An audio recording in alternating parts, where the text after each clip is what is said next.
Yo, how you doing, folks? Welcome to episode 141 of the Simpa Life podcast. Hope you're keeping well. Hope you've had a good couple of weeks off. I know I have had.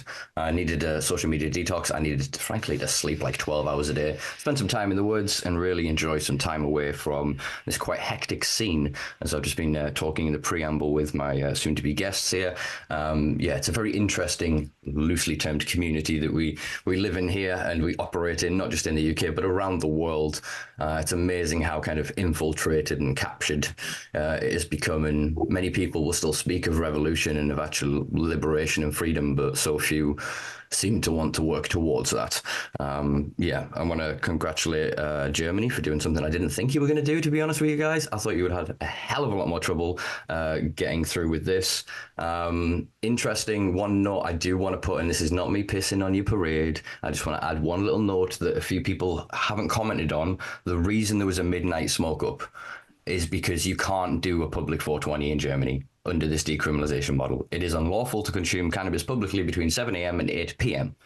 It's an interesting system. Obviously, their possession limit is 25 grams.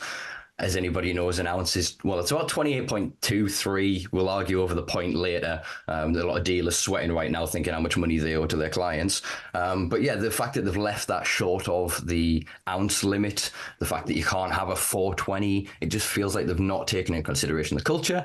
And I think this is a really good segue onto today's guest, who I think, may be quite a contentious individual, an organization, but I truly believe, having watched a lot of his work for, nearly a decade now, that he is trying to fight for liberation and for the culture. So, let's explore by jumping into today's guests, when I put my notes, who are the founder and chairman of Teesside Cannabis Club, the founder and CEO of the Exhale Harm Reduction Centre and owner of If You Know, You Know brand, Michael Fisher, and the manager of the Exhale Harm Reduction Centre, Adrian Brearay. Hope I got that pronunciation correct. Yeah, better than some. Nice. Got it. Yeah. How we doing, gents? We're good, thanks, mate. Great, thanks. Yeah, thanks for having us on. No worries. Forward to it, yeah. Good indeed. I see we are behind, I think, or you guys are behind you. Is that your logo wall? Is that the If You Know, You Know? Are you in the VIP area right now? The logo wall's just sort of over here a little bit. Don't know if you can see it. There's the big one, yeah. I recognise the vines going up the walls. Yeah, this is in the main passageway of the building. So this is just like a little bit of scenery for people when they're sat in this bit, that's all. This is a local landmark. That's Rosebery topping, so yeah. Just a little bit of... painted by a member, wasn't it? Yeah, it was painted by a member, yeah. Oh, lush. Again, that's something that, we'll get onto it quite shortly. I will ask my cliched question, and we will start from the beginning in a second. But it's one thing I think you guys can really hold your head up high about. Not to say that there's things that you can't, but some feather in your cap, as it were, is how much of what you do is member-led. Is how much of your community is built by your members. A lot of your members have come to work for you, and so I doff my cap in that. It's the members that keep the lights on. It's the members that literally fund this and keep this running. Nice. All right. Well, the Harm Reduction Centre, definitely. Mm-hmm. Oh, well, that's a little bit of a tidbit, folks. Do strap yourselves in. We will get to the formation of TCC and I was going to try and break that into an acronym there, EHRC, the EHRC, shortly. Firstly, let's jump into my cliched question that I ask, everybody in the cannabis space at least, and that is, how did you first get involved with cannabis? I'll let Adrian answer first. Initially, it was can pipe. Do you know what I mean? A little bit of hash and can pipe, just using it with mates and stuff like that. That graduated over years, and so I then quit combustion about 6 years ago and switched to vaping. And everyone knows it, mate. I also go on Instagram and stuff as a vapor. I've got loads of, yeah. I know you're down. I love vapes, and it was my sort of goal to, be able to pick one for everybody, because it sort of seems to me like there's no perfect one for each one. Same like you've got a spliff there, like there's no perfect, roll for everybody rolls their own.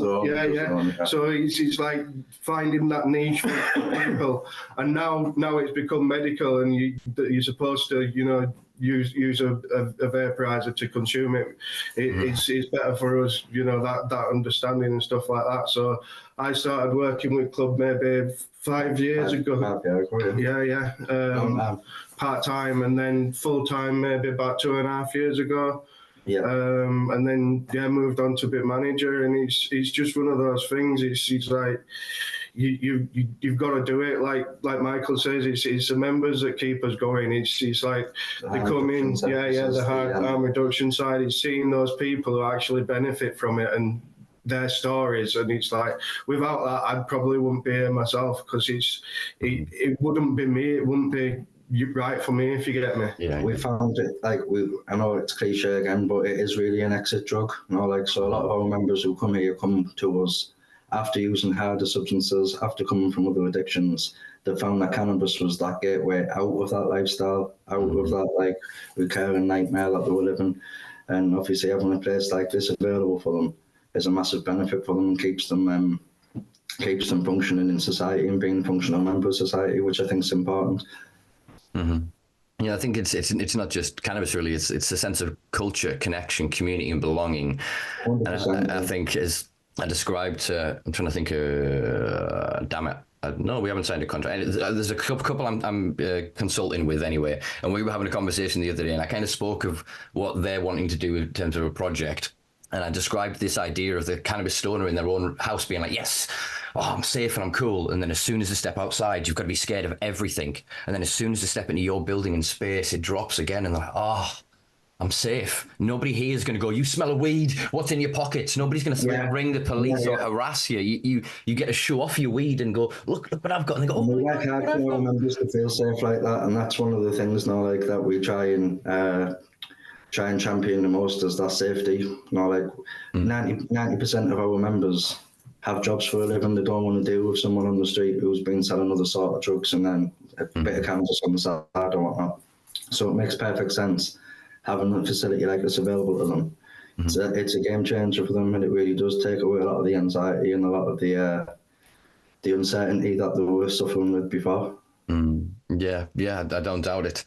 We'll circle back to sort of the benefits of the club and how the harm reduction extends to not just, as it were, reducing the harms of cannabis, but reducing the harms of prohibition shortly. I am quite interested in getting yourself.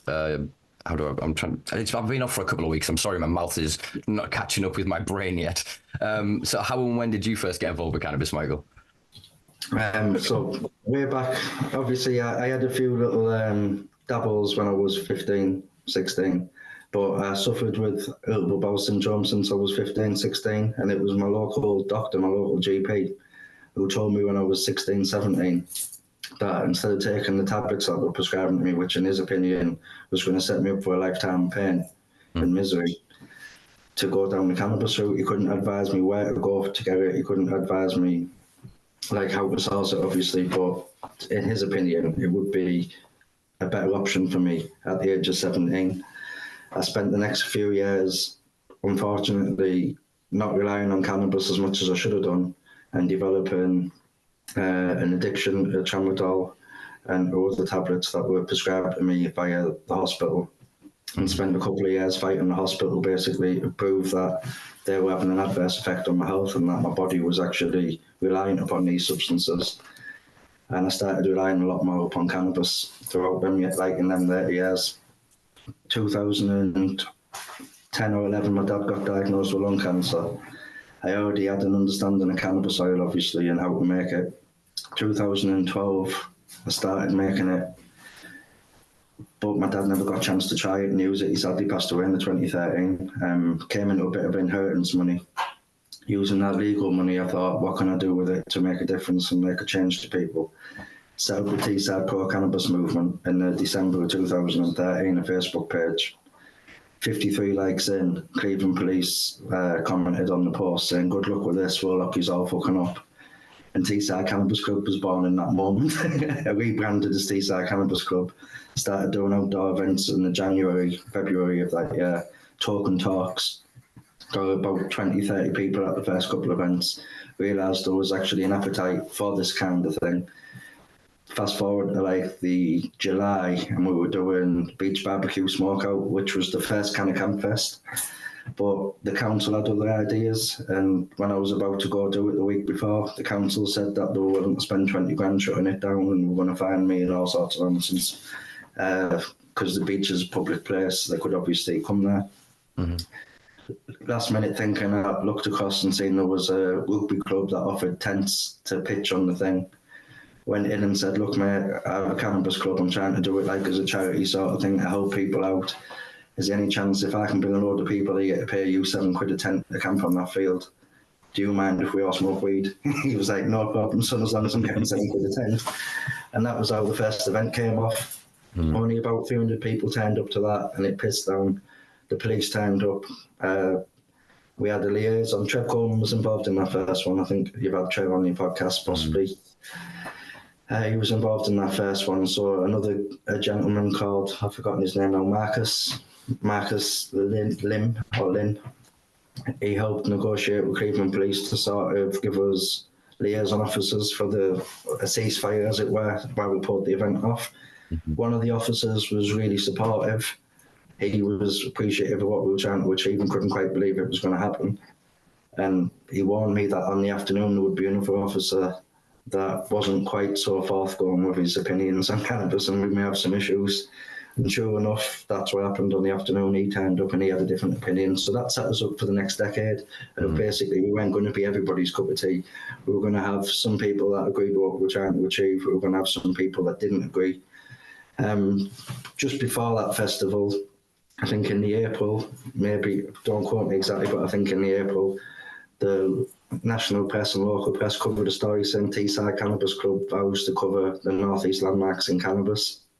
That got us quite a bit of press attention. Off the back of that, Durham Police got in touch with the journalist who'd done the story and sent a message saying somebody would like to have a chat with John Holiday, which was the moniker I was using at the time instead of my own name. And I sent a message back through the journalist saying, "Tell them to go fuck themselves, catch me when you can." Keeping it like after my own. Like that's how I felt at the time. Yeah. So fast forward to doing the first barbecue smokeout kind of campfest. That was in the national press and my photograph had been taken. So now everyone would know who I was from my background anyway, who I'd dealt with over the years, would have known me as Michael Fisher or Ziggy Mustafa Spliff, so I knew I was about to be outed anyway. The Police Crime Commissioner, Ronald Hogg, got in touch with the journalist again and sent a message with the journalist basically saying, "Ask John if he would come for a meeting and a cup of tea." I sent a message back saying, "If I don't go for the meeting and a cup of tea, is he going to come for a cup of tea uninvited?" And it was like from there pretty much that relationship was born.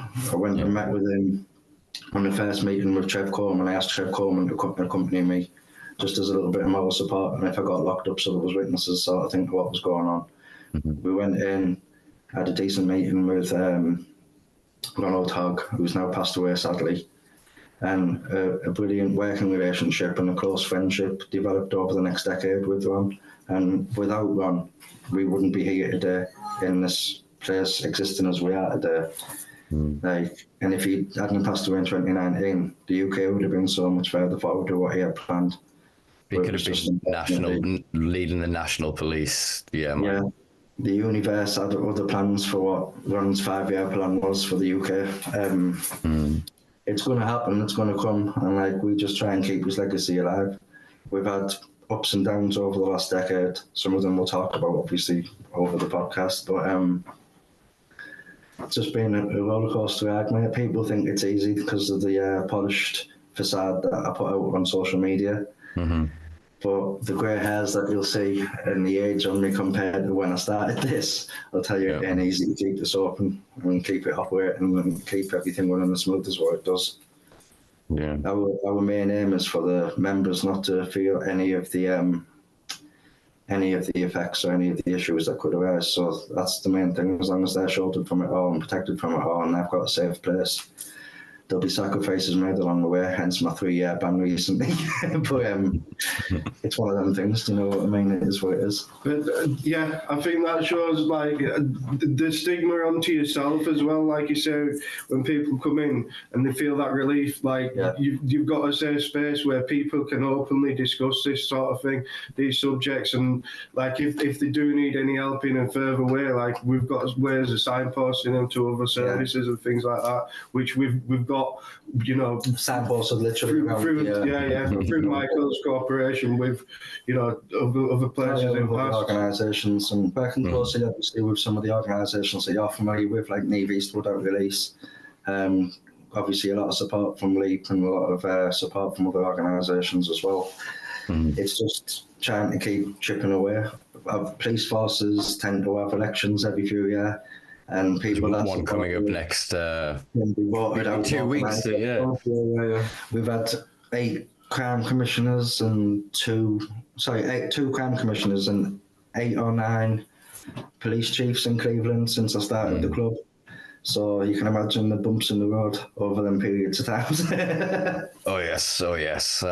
Police are a fickle being at the best of times, but when their leadership changes so frequently, their mission becomes difficult to pin down. It's one of the things that I did want to ask you was sort of how you feel.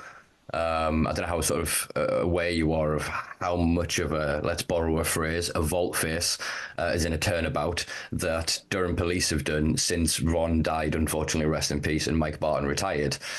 I mean, raids are going up on personal growers. They're not targeting big gangs. They still are targeting big gangs, but it's not just them anymore.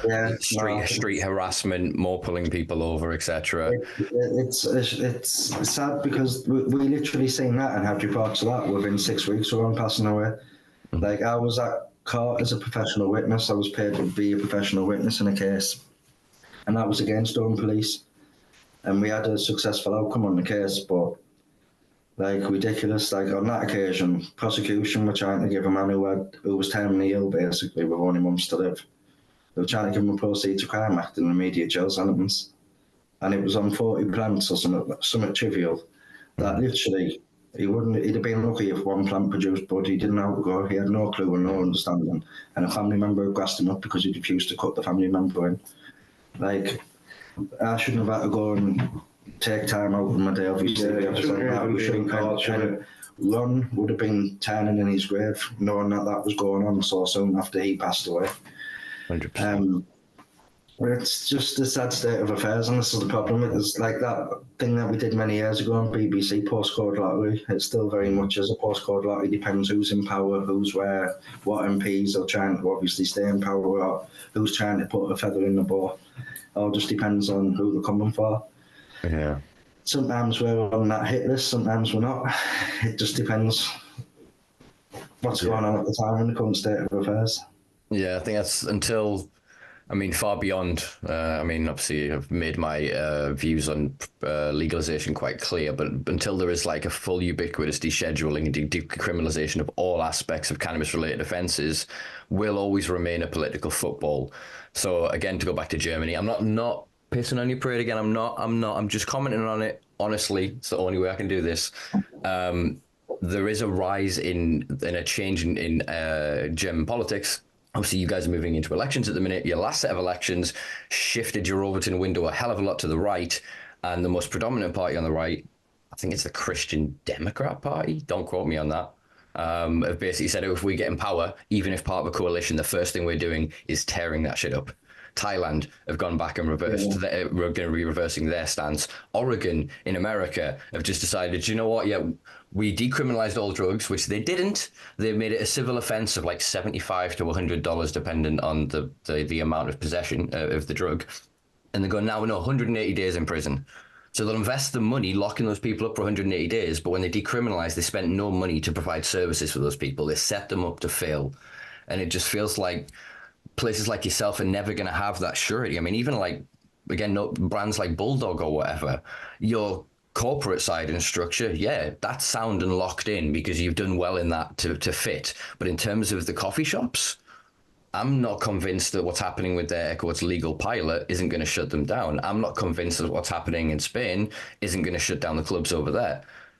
You know what I mean? You're going to remain that kind of low-hanging fruit, and it's tragic because it's authentic grassroots activism. It is from the community. Like, literally, you have not left Teesside.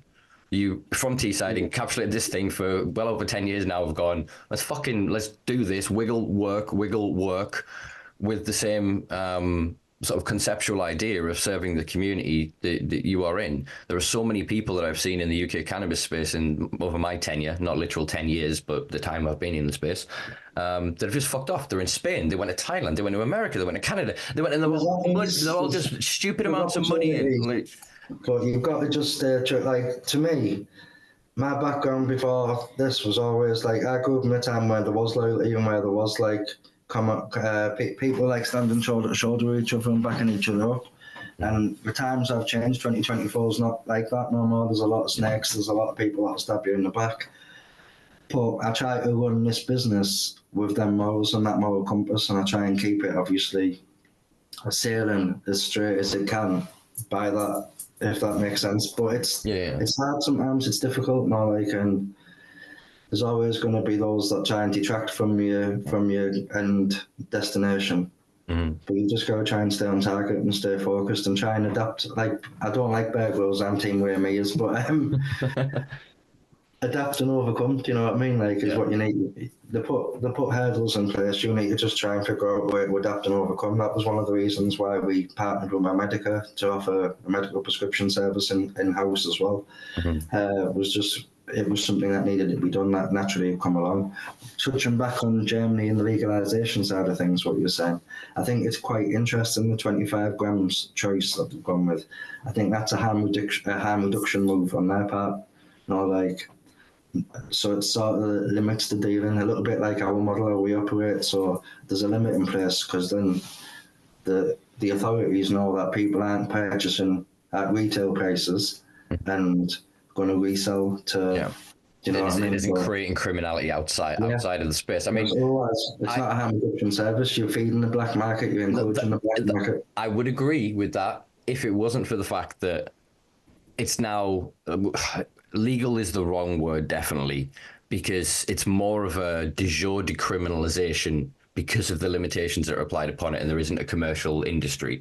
So I'd say, like, the minute, let's call it, just it's decriminalized, or whatever the language is. I'm just trying to get past this in my own brain. I think that is an interesting point and could be a way to disrupt it if there was a more robust access points. If it's gone click today, but none of the clubs have had 3 months to grow their crops, where's all this weed coming from? What was the weed they were all smoking at midnight in all of the spots around? There's going to be a period where those dealers are going, oh my God, lads, a game on. And then it becomes this system of people going, well, as long as I don't have 26 grams. And the police have turned around the head. Now I can't, my German, trying to read in my own brain German news articles is terrible because your names are so long, guys. I do apologize. I can't remember the name of the police commissioner or the version of the police commissioner came. I said, this is beyond unenforceable. How on earth is it we're going to know the 3 plants, if we go to somebody's houses and 3 plants per household over the year? How do I know that this isn't their second hand of third? Do you know what I mean? Yeah. How do I know when? Because the clubs are saying 50 grams a month limit, or 30 grams a month if you're under 21, if you're 18 to 21. Obviously, there's an 18 limit still. But you can buy that at 25 at a time. So you could go in on the first of the month, buy your 25, and then need, I don't know, more by like the 17th, get another 25, and then you're locked out again until the 1st. Obviously, if you're months shorter than in February, are they going to run it as a calendar or as every, like, the moon cycle? 4-week period. Yeah, before 28 days probably is the way they'll do it. Yeah. But it's, again, these artificial restrictions, while I understand in practice what they're trying to do in terms of not then create another point for more weed to exist, they're going, let's run a little tap dripping weed into there to compete with this giant waterfall of cannabis. I think they really underestimate the scale and scope of the German market. And I mean, Germany was interesting because they were charging on cultivation per calculated total THC. So you weren't like, it wasn't plant numbers were as important. If you were growing that good shit, you would be fucked more because you had more THC in the plants. And so because of that, that meant Germany had a really large importation market. Germany was one of the countries that they border. That's the Netherlands. What do the Netherlands do? Pretty sure they grow an incredible amount of weed. Do you know what I mean? Spain, it's great distribution lines. You know what I mean? I don't think it doesn't. I get the steel manning of their position, and that is something I should do more on this podcast. I must admit that. But yeah, it's going to be interesting to see just how it then plays out. Because like I say, the clubs actually don't come on board until July 1st of this year. So again, there's going to be that little window. And I think actually that's what they're doing. What is it? April, March, June, July. That's actually grow window. So I think that's actually what they're happening. They're saying, get your seeds in the ground now. You've got that window to get your crop right, and then we can get it out. So actually, maybe that is something towards it. That later on, that your point there would be not just valid, but potentially even correct. Yeah. Yeah, it's just like, it's an interesting figure, 25 grams, isn't it? I think the only reason for that is some sort of harm reduction like model. Do you know what I mean?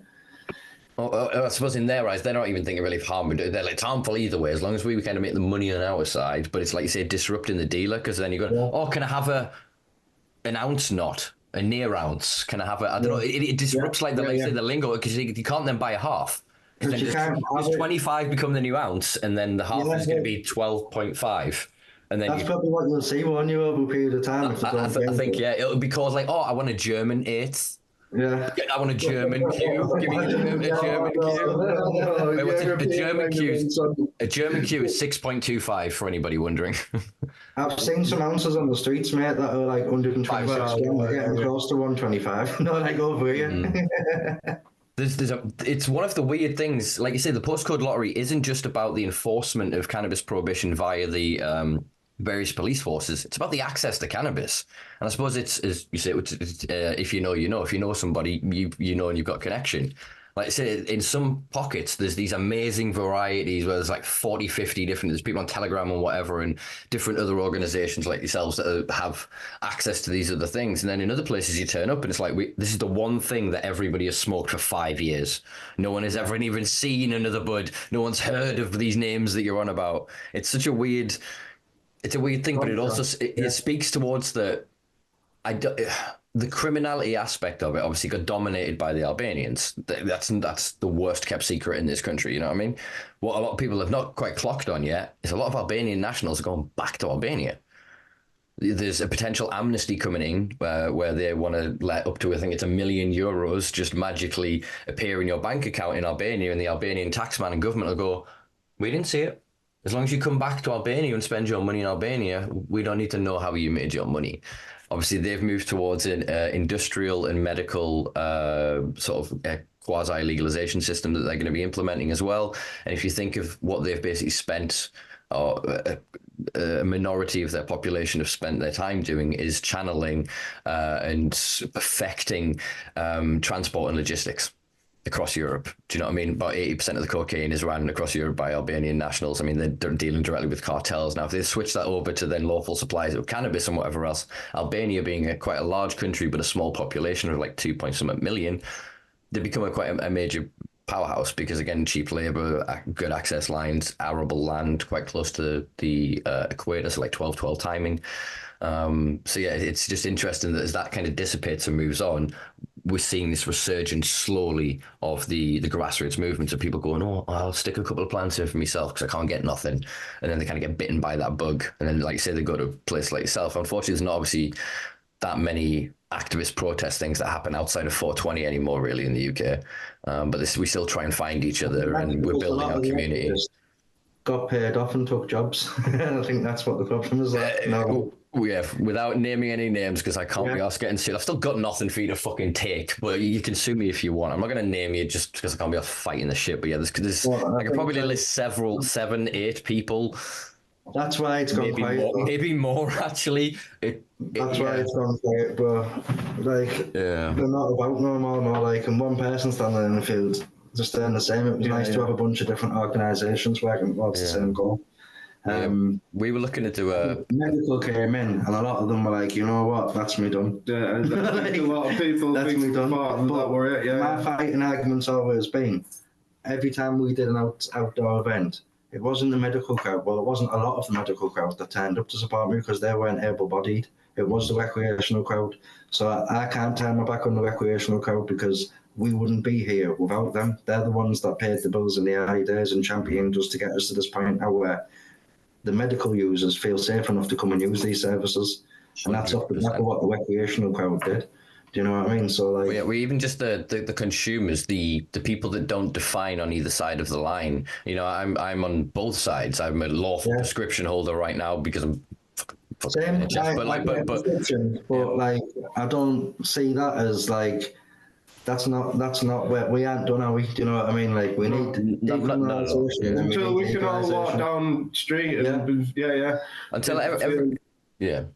So it's a God-given right. Anyone should be able to access it and use it. Do you know what I mean? Or like it should be. I'm one of these people that's like it has to be a binary. It's either all fine for all people or it's not fine for anybody. Yeah. You can't, because it started with special circumstances and they were like, oh my God, palliative care. Oh my God, these dying kids. Let's manipulate all these parents and bringing all these kids and make them expend all this fucking money and not reimburse them and not look after them so that we can move the laws to get our pharmaceutical mates fucking reloaded. Like you said, the prescription system in the UK for the vast majority, this might offend some people, I am sorry, they are paying for the pot for the possession. They can put their weed in that and go down the street. As long as I'm safe. They can drive. They don't risk losing their driving license. Do you know what I mean? It can protect them from jobs and discrimination in very specific circumstances why most people are getting it. They're forced into it because their employer is going to make them take a piss test.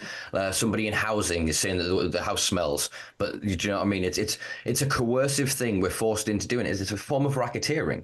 Do you know what I mean? It's the same with like... The industry was the same. They launched CBD, and that was like your non-alcoholic version, or your Coca-Cola Light, not like... Yeah. And that's how they've rolled. Then they brought in the next phase, which is medical. Milk that, get all the industries like on that salvate, and a lot of these medical clinics are just waiting for recreational so they can make the switch. They've already established the brand name on the high street and in people's minds. It's just that part and parcel, and it feels like it's just a money grab, not like it's a washing machine where they're laundering, frankly, legacy drug money, fucking capitalist venture money, like which is often made from war and fucking fossil fuels and various unscrupulous things, and it's all going in this giant washing machine. What people are forgetting is the human beings in the middle getting slammed off this side and beaten and going, oh, it's all right, look at me, I'm in Thailand and it's cool, and I flew to this place and it's cool, and they're flying with their pot and they're safe, and at no point are they ever exposed to the risk anymore. So it's like a bunch of white people, like as we often see in pockets of the North, going, racism, what racism? Yeah, it's because you haven't seen anybody that doesn't look like you in 25 fucking years. If you go out there, it's real. And I think that, as you said, because they then get a rise because the corporations of all ilks, of all brands and all things, here's money, here's promote this, then the numbers come, then they can manipulate social media and they get larger, and so they become the front line. Yeah, and they're going to take. You can't. I'm not hating upon these people that have took the deals and took the offers. Everybody's got a price. I just haven't found mine. We've had offers. I don't feel that like selling out is in me right now. I'm not saying that one day someone's not going to dangle a big enough carrot where like I would, but yeah. Give me a ring the day that you're tempted. I'll never be able to match the money, but I'll come down and slap you one time just to see if we can keep you there. But I don't see it ever happening. I think you found a good line. So what you're doing with the diversification of the businesses and the way that you've monetized various things is something I'm slowly learning with a couple of projects I'm working on at the minute, because I'm never going to put sponsors or anybody's influence into this shit. This is my money losing project. Nobody else's. I don't need cash in this. Put it in elsewhere. This is where that authenticity reigns. And like you say, I think I don't begrudge them either. I understand that. I know what it is to have been at risk for so long, and then all of a sudden somebody offers you safety, not just safety, but prosperity, and then a platform to stand on, and an idea to champion, and you suddenly go from being the cowering thing to, I'm leading an army, I'm Nelson Mandela, I'm fucking Gandhi, I'm whatever. Do you know what I mean? And it's not... I can see how that happens, and we taper towards that. It's a natural human inclination to them to be rewarded by these things, to go, well, society says I'm doing great, I must be doing great. But along that way, you forget, like I said, the little guy, the guy that can't articulate that every time he sees that siren with that fucking 3 grams in his pocket. He basically shits himself. He can't just articulate the officer. It's medicinal actually, and da. They'll just react by swearing and whatever. They're getting aggressive with the cop, and they start a trajectory of a lifetime, as happened to one of my mates that I'm not gonna fucking name. I'm not gonna name the cop either, you prick. That for 4 years we wouldn't even walk down the street with him anymore because this cop had got such a begrudge against him. Every time he saw him, he would slam the brakes on his car, go search his pockets, and then we'd get our pockets searched alongside of him. So it was just like, dude, we can't walk with you. We'll meet you in town, but you've got to go bang down the river in Durham, and you've got to stay off the fucking road because we're not going to get caught up by your shit. That prejudice is still happening today. That'll be happening in the estates outside of my fucking house. At the states, not necessarily, not behind you necessarily, because in the new poshy ones, but in some of a lot of the other fucking ones, fuck yeah.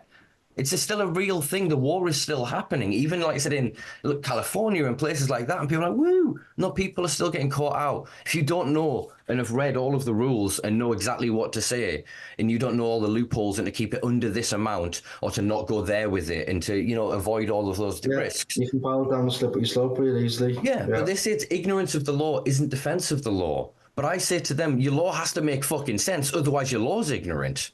They don't understand cannabis. They've never really come to us. Like I said, Ron and Mike Barton were legends for the fact that, like I said, they turned around, not just to you, they did to me. When I started doing some crazy shit in the centre of the city and went, fucking come on.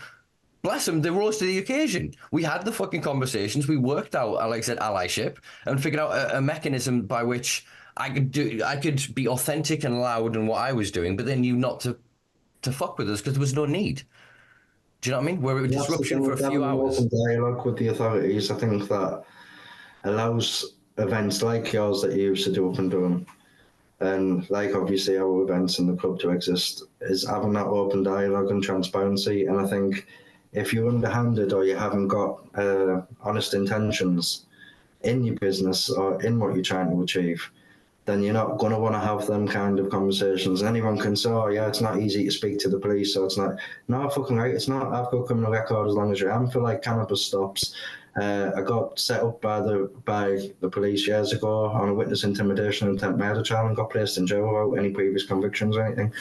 I know what that side of the coin's like, but I still took a gamble to go and meet with Ronald Hogg because I figured, how else is things ever going to change? How is anything going to change unless someone makes that move and makes that initial, gamble, do you know what I mean, to see where it unfolds? And a decade later, we're still sat here, still doing what we do, and we're getting a little bit more professional with each month that goes by, a little bit more well-rounded, having a little bit more better services available for our clients. It's part and parcel. We're evolving. Our members that supported us over the last decade to now, a lot of them that we've still got from then, they've seen us evolve. They remember the early days, like from the South Bank Club to moving to the 3-story one in Middlesbrough Town Centre to this one on the High Street. They've seen our story evolve. They've seen how we've grown and how we've matured and how we've put in fail-safes and we've made other adjustments for the harm reduction side. How we've had to rebrand to survive on the high street, all them little things. It's all things that we've learnt along the way that we didn't know what to do or what size, like one size fits all wasn't the approach we could take with it, do you know what I mean, what route to take. It's just been a puzzle, finding the pieces as I go along sort of thing. And one of them big massive pieces in the puzzle is Adrian here, who's helped to move things forward. And the team that we have down the front, Millie and Tom, and Curly and Angel and Christine, all of the staff that we have here. We have a lot of people involved. They do help out, and they don't even put themselves first. They put members first, and it's lovely to see that. Yeah. They'll be on the emails, or they'll message them and be asking how they are. They'll go that extra mile to make sure that each member feels valued and feels like they're appreciated. And obviously you can't please everyone. We do have members that sometimes our services aren't for them, and we've had to let go. But it is what it is. We bend over backwards with everyone to try and make sure that we can help them, in whichever way we can. And as a last resort, we would then refer you into outside services to try and get you that exterior help if you needed it. But we do try our hardest, we stand by our work and our commitment to try and help these people. Yeah, I think like what you said earlier about the clubs, like you say in Barcelona and Thailand and Germany. Like, how do they survive? And it's like, we look at it it's similar, you know what I mean? There's never a day that you think, yeah, well, we're comfortable here, we can just ride higher or whatever. It is a labour of love, and we put a lot of effort into it. But like the brand, like you say, that's another thing that we've taken into consideration, you know, like smoking, even the grinder that's dedicated to Ron Hogg. So 10% of the profits go to motor neuron disease. St. Teresa's in Darlington, the Memorial Hospital that looked after them, 10% of the profits get donated to them. So we're giving back like that, and then it's the proceeds for that, which is again a legitimate thing that we can use as a foundation to be able to keep this place here for the members as well. So it's how you survive. You just, it's part of the journey, isn't it? You just take it every day. The training the training that we started doing with the services. So again, like I say, a lot of these services don't even know what cannabis is. Like, you never even touched a bud in their lives or anything like that. So it's going to them and like actually teaching them what are trichomes, what are terps, you know, what do these things mean? Like, to me, like you see, there's these THC testers, they're all right, but they just give you a number.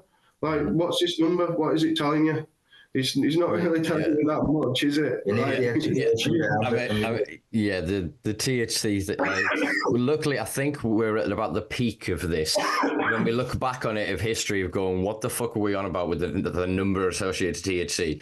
A lot of the labs in America, they're going through some real issues. The states are really starting to crack down at the minute. This is going to affect a lot of brands because basically what it became was a marketing gimmick. That's basically entirely it. It does not correlate to how high you are going to get.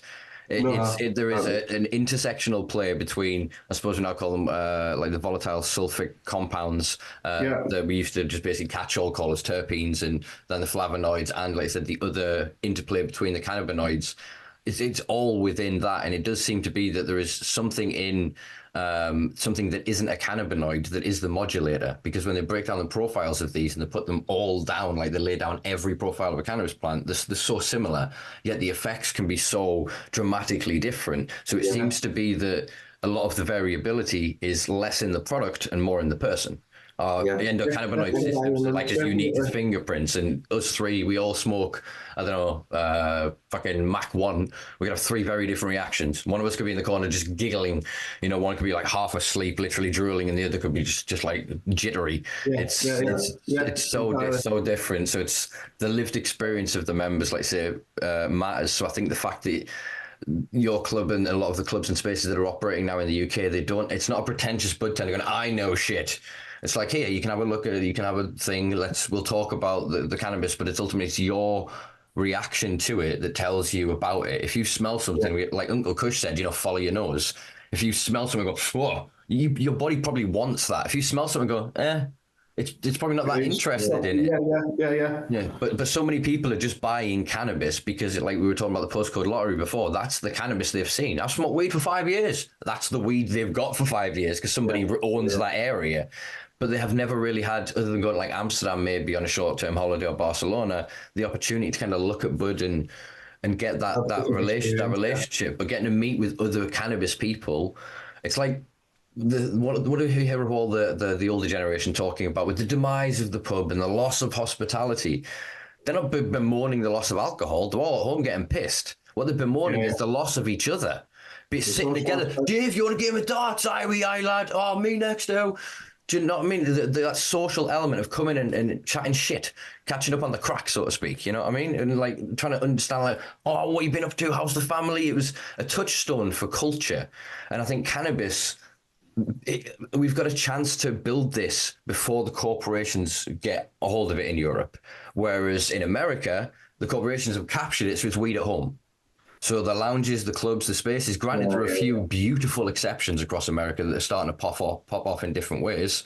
The majority of it is not cannabis social consumption spaces. That is not prioritized in the law. The law is all about how do we get the most taxation and create conglomeratization and monopolies and interstate and international. And it's just the money. Like we said, again, there's a loss of people. And I think we've got an opportunity in little old England this is the one positive I'm going to speak of Brexit probably in my lifetime. But because when the EC, or the European Union, and a Commission zone goes together on cannabis, they're going to be locked into something that will never truly be liberal for each of the one spaces, because it has to be universal. Yeah. Little old England, Scotland gets its way. If Ireland, certain elements in Ireland, that is an incredibly controversial thing to say, get its way, we could be left with little old England and Wales. And if you listen to the Welsh, there's a strong independence movement that has been growing over the past 5-7 years that I've been speaking to the Welsh. Also the Welsh people that I know are involved in certain spaces. So we've got an opportunity, like I said, the grassroots lead it first. Like, they're moving the world to London right now. London is the only thing they care about in Little England anymore. They're laundering all the money. They're making a Cayman Island inside the city of London. We can show that cannabis. I'm writing an article at the minute. I'll give you my working title is "Make Britain Great Again." Hear me out. I'm not wearing a red hat. Don't shout at me, folks. It's going to be an interplay on localization and how we need a robust cannabis industry here in the UK, decriminalisation, deschedulisation, for everyone to grow everywhere, to get rid of all of these needs for fucking the ULEZ and carbon credits and all of that shit, because if we're growing a fucking billion cannabis plants, guess what? We've sequestered an incredible amount of carbon. Everybody's trading it. We can build and create all these resources. You remember it's probably between me and you, there's a nice little corporation that was set up, for the future of graphene, that was discovered not far from us in Manchester. Whatever fucking happened to that? Guess what they've discovered? Some Canadians and Americans figured out. Cannabis can be made into graphene. What? Graphene can be made into superconducting batteries. Do you know what I mean? We can either keep exploiting the kids and sending them off to go create lithium and fucking cobalt and all this other shit, or we can grow some batteries, we can sequester our carbon, we can put all our farmers back to work that are now protesting outside of Parliament, and regardless of your politics, boys, or even your class, and I say that's difficult as a northerner, kind of respect to you. Go fuck them up. Sling some shit at those houses of Parliament.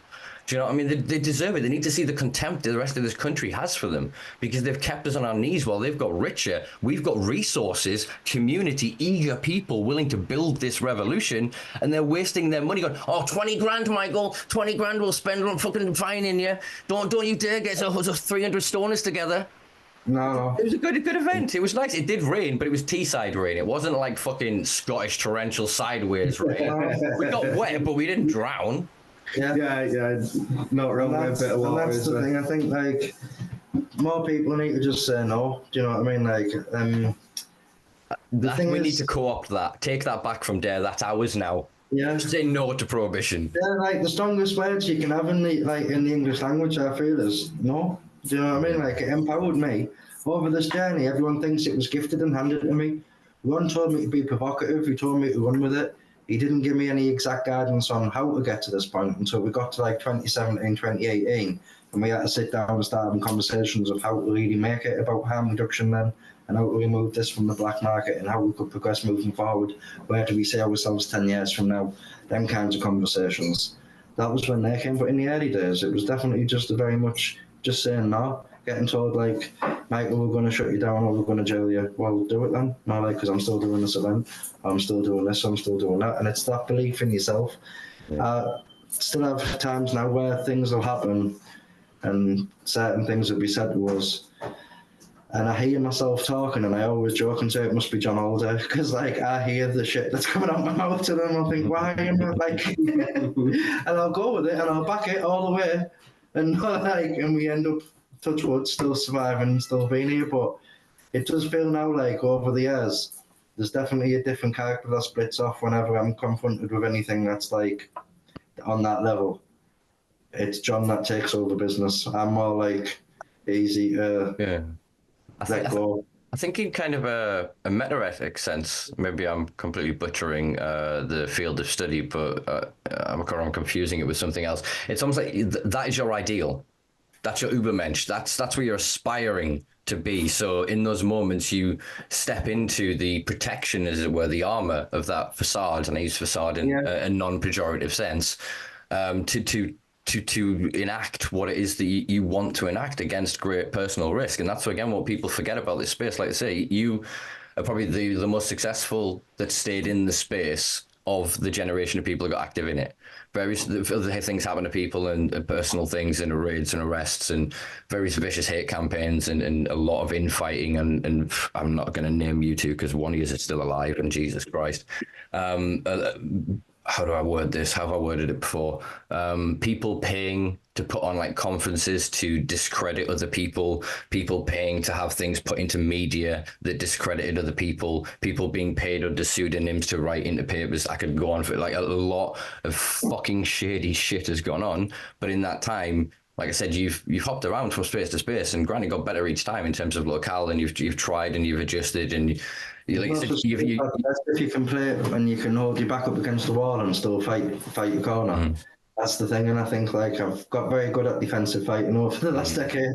So see, you've got me fucking. I've literally been emailing Durham police, getting nowhere because I want to put a Durham 420 event, and I was literally going to announce this week going no 420 because I'm getting no response. I don't know what they're going to do, so I don't want to risk. My shit, not knowing right now, but this conversation has made me go, you know what, fuck it. But it is like you said, it's that kind of. Yeah, Michael said do it. Michael said do it. I would say you've got to go with your heart. Simple, you know, like. Don't say that to me. You've seen the shit I've done in the past, man. I've put myself in some stupid spaces. You know what I'd really like to see? I'd really like to see every medical user who's got a vape, like, actually be able to walk down the street. Do you know what I mean? And not be, persecuted or feel like they're gonna get. So that's a good point. What you bringing up there? So, part of the conditions for my 3-year ban, community service and unpaid work. Yeah. That was for basically the police at the side of the road refused to accept that I was a medical cannabis user. They targeted me based off a YouTube video that I'd done. And then obviously a call had been put in, pull me. I've got out and said, look, I'm a medical cannabis user, there's my prescription, there's a letter from the clinic. I've got the phone number of the director if you want to speak to him. I was like, and they were like, Michael, we just need that swab. I was like, well, in 2018 when I provided this evidence to you, when I was also classed as a medical cannabis user and I presented the evidence. Mm-hmm. I give a swab, I said, and I got 12-month disqualification. When I went to court, the judge said the only reason that I got that 12-month disqualification was because I fell through the cracks in the system. By giving a swab, I was entering into a contract with the Crown. This time when I went to court, the judge was like, oh, we can't find any record of the judge saying that. I had the BBC sat in there for the trial so they could see like the inaccuracies and the idiocies of what was going on through the trial. Prosecution was hell-bent on trying to get a drugs conviction. The police doctor had signed off and said that I wasn't under the influence and that I was fit to drive my vehicle. Mm-hmm. So why did I get a 3-year ban? Do you know what I mean? I got the 3-year ban for refusing to give a swab up the side of the road. The reason I refused to give the swab was because a judge in that very court told me in 2018 not to give a swab, because if I did give a swab, I would enter into the contract and I would have to act within them grounds and obviously give me the ban or the disqualification. Yeah. So I picked up the 3-year ban, but that judge indicated that it wasn't a serious offence. You could see how stupid it was, basically, and that it wasn't a jailable offence. So there would be some element of a community order because it was my second offence within 4 years or 5 years or something. And basically, she was going to err on that side. It got adjourned for sentencing. I then go back for sentencing and a different judge is residing. She looks at it on paper and she's like, oh, I'm jailing him. My solicitor was like, the previous judge said that it wasn't a jailable offence. No, like Michael's case, he's fully registered, he's fully legal, he was fully compliant, he wasn't under influence when he was driving. So she went, well, I'm not dealing with this then, send it back to the other judge. So I got adjourned again and got sent back to the other judge. The other judge seen the case.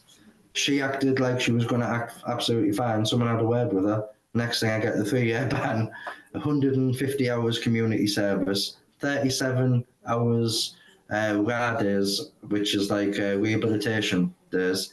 And I said, explain to me, how are you going to rehabilitate me to stop me using medical cannabis? I was like, when that's what I'm prescribed. I said, I'm off every other prescribed drug that was prescribed me over the last 22 years. I was like, and I'm only on medical cannabis, and that's all I use daily now. My weight's gone from the 10 stone, 9 stone that it was when you put me on them tablets back to the 14, 15 stone that I was before I started using them tablets in my early 20s. Yeah. I'm back at my normal weight. I was like, my health has improved. My children get to enjoy quality of life from me that they've never seen before, all because of medical cannabis. And I got literally shafted by them. So probation said, and as soon as we went into the first meeting, probation was like, like they've set you up. You pissed someone off. They're upset with you. It is what it is, Michael. They've gone for you on this. So rather than appealing it and risking getting even longer, I'm just going to ride the 3 year, mate. And like I said, if it's a small sacrifice that I have to make to keep this open for another 10 years, I'll lose my license every 3. They can take it again when I get my license back. I couldn't give a shit. You know what I mean? Like, as long as we can keep operating and moving forward and giving people some sort of safety and some sort of an oasis away from all the fucking mentalness that's out there on the streets, I'll keep doing it. And like I said, I already fully accepted I was getting a 3 year ban with the way that the attitude was. So the sergeant wanted to lock me up, wanted me processing. The 2 officers that were with her, both of them said to me or my partner, we wouldn't be pursuing this if it was just us, Michael. I'm sorry. It was a higher up basically that I called that in.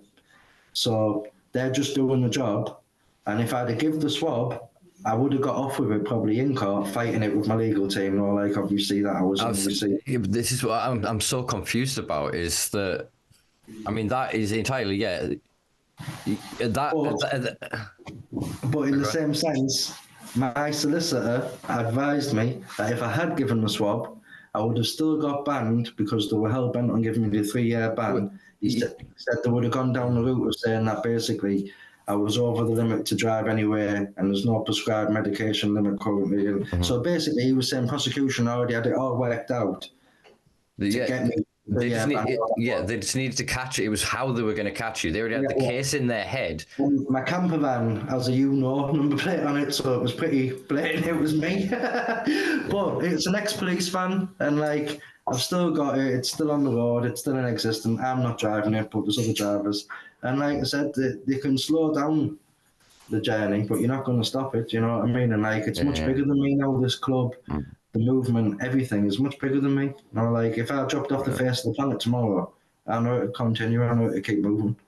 Yeah, and that's the thing. You know, like the relationships that we've forged and the places that we've been invited to and the tables that we've sat at far outweigh a lot of the local level politicians and local level authorities that are making decisions. And I think that they're like the paper trail that we've got over the last decade backs up a lot of what we're saying, and we can present that evidence. The funding that we received during COVID from the council as an essential business, deeming us like, although they wouldn't term as essential, they certainly funded us to keep us open as essential and told us to do click and collect and whatnot.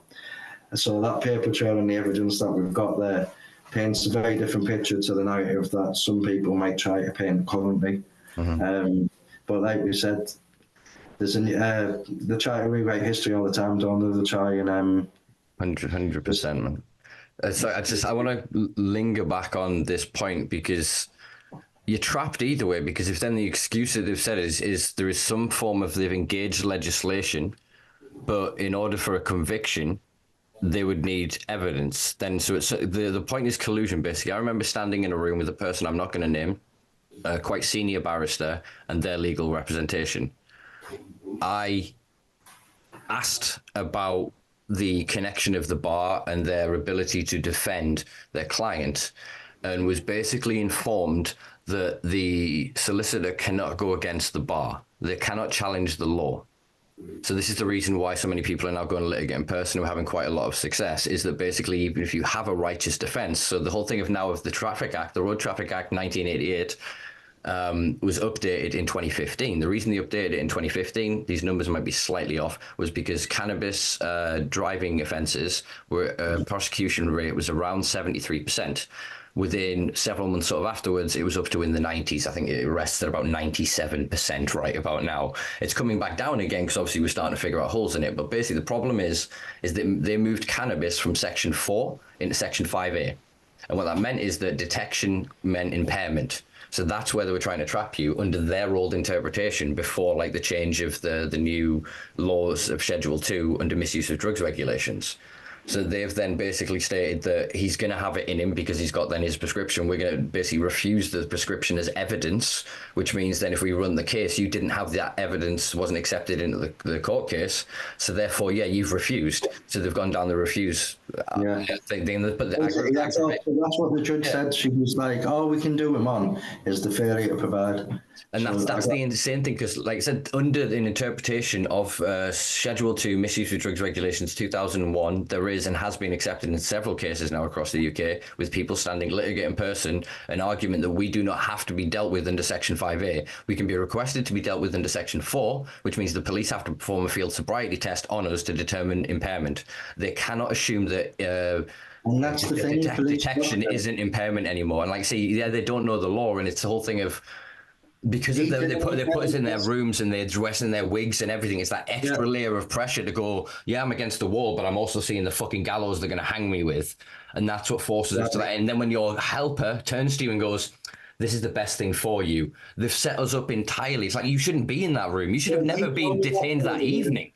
He said there's no way to win it. He didn't want to take the money for the trial. He didn't want to go to trial because he was like, they've already made an opinion, mate. They already decided you're guilty. I requested to take it to Crown Court. They refused to take it to Crown Court.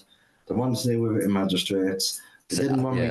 Well, like, and it was just one of them things, you know, like where they didn't want a fair trial. I took the BBC in, and it took for the BBC journalist to be sat in there for that judge who tried to say that they were going to jail me, that it was on record that she'd said she wasn't going to jail me. Do you know what I mean? It took for like the journalist to be there. They tried to say, even though we're in court because a judge previously hadn't put in his notes something so pivotal as to tell me, I told this guy not to give a swab in future if it happens again. But this time round, literally a week before, a judge failed to put in a notes. I don't deem it as a jailable offence for him, no, like under the grounds of what he said. So a first judge looking at it was like, no, he's failed to provide, he's a prolific cannabis user, fuck him, do you know what I mean, jail him off. And like, for what? You know what I mean? Like, I'm a medical cannabis user that is an ill person and being treated like I'm a reckless criminal by the courts, and now I've been suspended from unpaid work twice. I've been sent home from unpaid work twice and been suspended for 4 weeks because of my medical cannabis prescription. I've had nothing but abuse off them for the last 5-6 weeks. I've got some hours down on probation, but in terms of the community service aspect, they won't let me do it because of my medical cannabis prescription. And then when I am gone, they're sending me home. And then I've had a phone call this afternoon off a lady giving me a load of slaver, telling me basically, when I attend, I can't use my medical cannabis prescription. I have to go without until after I've done it. I went, that's not you. I said, you don't get to do that. Well, you can't tell. I said, that's discrimination. I said, the fact that you've sent me home twice is discriminatory. I was like, and then the fact that you're making me explain myself, I said, you've got no legal right or obligation for me to explain my medical backgrounds to you. I said, yeah, I have revealed it voluntarily to you. I said, and I'm still getting grief from you, and you're still setting me up to fail. I was like, you're asking me to go to unpaid work even though you've got letters from a consultant saying I'm unfit for manual labour. I was like, I've still attended to be sent back home because I have a medical cannabis prescription with me, and you feel that I'm incapable of pulling some weeds out of the ground. Yeah, it's the reality of this. It's another trap, but do double check this. But I do believe that most probation services in the UK are private corporations, Michael. I'm not at all suggesting that, but three instances is basically kind of, there's a maxim in law that basically equates to, you know, fool me once, fool me twice, that old phrase. But I would say you've already got good grounds there that, along with the other thing, maybe not, like, get your 3 years out of the way so they can't put you back in the courtroom for that. Put some fucking money aside. I'm not saying that you don't have any fucking money aside, but just... You've got a fucking strong case on this. You won't have to wait for expungement or whatever comes a decade down the line for us. You can intimidate them with money. That's the thing they hate is social influence, political influence, and losing fucking money. So I'm still waiting for the lady that phoned being so confident and clever in herself this afternoon from unpaid work. Bearing in mind that my probation officer said Bernardo's wanted me to work for them in a charity shop. Unpaid work because of my background and because of the cannabis link and what I do. Hell bent on want me on this bus doing community service. So I've said I've not got no problem with that. I'm happy to go. So after the way she spoke to me earlier, I sent her a message basically saying that further to the 2 phone calls I received, could you please supply your name and your job title role at unpaid work? It's unlawful to request me it's unlawful to request me to be deprived of my legal medication and my medical prescription, especially when I am unfit to work and I am recovering from a major operation at the end of 2023. I supplied all evidence and medical evidence from my doctors and GP and will be seeking legal advice to take this further. That was 3 hours ago. She could phone me in the space of 10 minutes twice to give me a load of grief, but yet she can't send me a name or a job title or a role at this place. No, she's ringing 15 people panicking right now. She's chain smoking cigarettes outside the office going, oh my shit. No, like I said, it's just ridiculous. No, like, and you shouldn't have to. I'm the victim here, and that's one of the things. So I paid the fine, the £700 fine. I said, I'll pay it now. So they said, oh, you can't pay it straight away. I was like, all right. And so I think a week later, I got a piece of paper so I could go pay it. I paid the fine, went to see probation. She put me on some course to do something.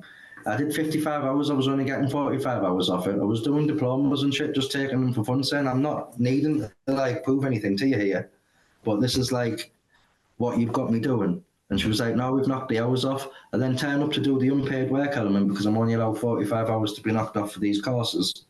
And like I said, it's the unpaid. Now I'm trapped in their cycle. So probation's happy with me. They've got me on every 5 weeks, 6 weeks, go see them. Mm-hmm. It's unpaid work that are trying to torture me. Mm-hmm. And like I said, the way they're speaking to me, the first ever meeting of unpaid work, the guy that was in charge of like allocation, he said, you'll go along with all them people on the bus anyway, won't you? I went, what do you mean? I said, are they all medical cannabis users, mate? I said, are they all in receipt of legal medical prescription? And he went, what do you mean? I went, exactly what I've just said to you. I said, because at no point did I tell you that I'm using heroin or I'm using cocaine or I'm here for serious, like, violent disorders or anything like that. I was like, so why would you assume that, like, everyone on the bus is going to be exactly the same? I mean, medical cannabis user. I said, are you implying something different here? I was like, are you implying that I'm different to who I am sat here? I was like, because I'm pretty sure the people that I work with and the people that I've presented to you in that folder there who give you, like the likes of Arthur Jones, give character reference for me, mate.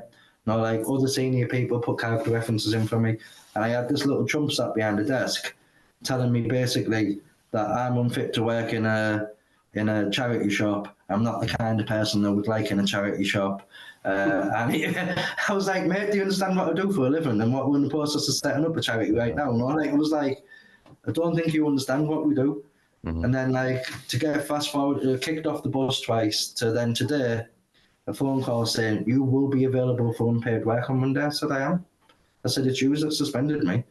Yeah. I said, I've got a placement in Bernardo's. Let me see about that. I'm going to phone my superior. I was like, crack on, do what you want. I said, I'm available to get on the bus. I said, the problem is you people on the bus don't want me to do the work because they feel that I'm unfit to do the work based off my medical evidence that's been provided. I was like, so they're scared to get their heads around the optics of an idea of firstly either the injustice, but also what if he smells of weed? What if he consumes weed? They're literally that like clutching little. So I was unfit to pull weeds out, mate.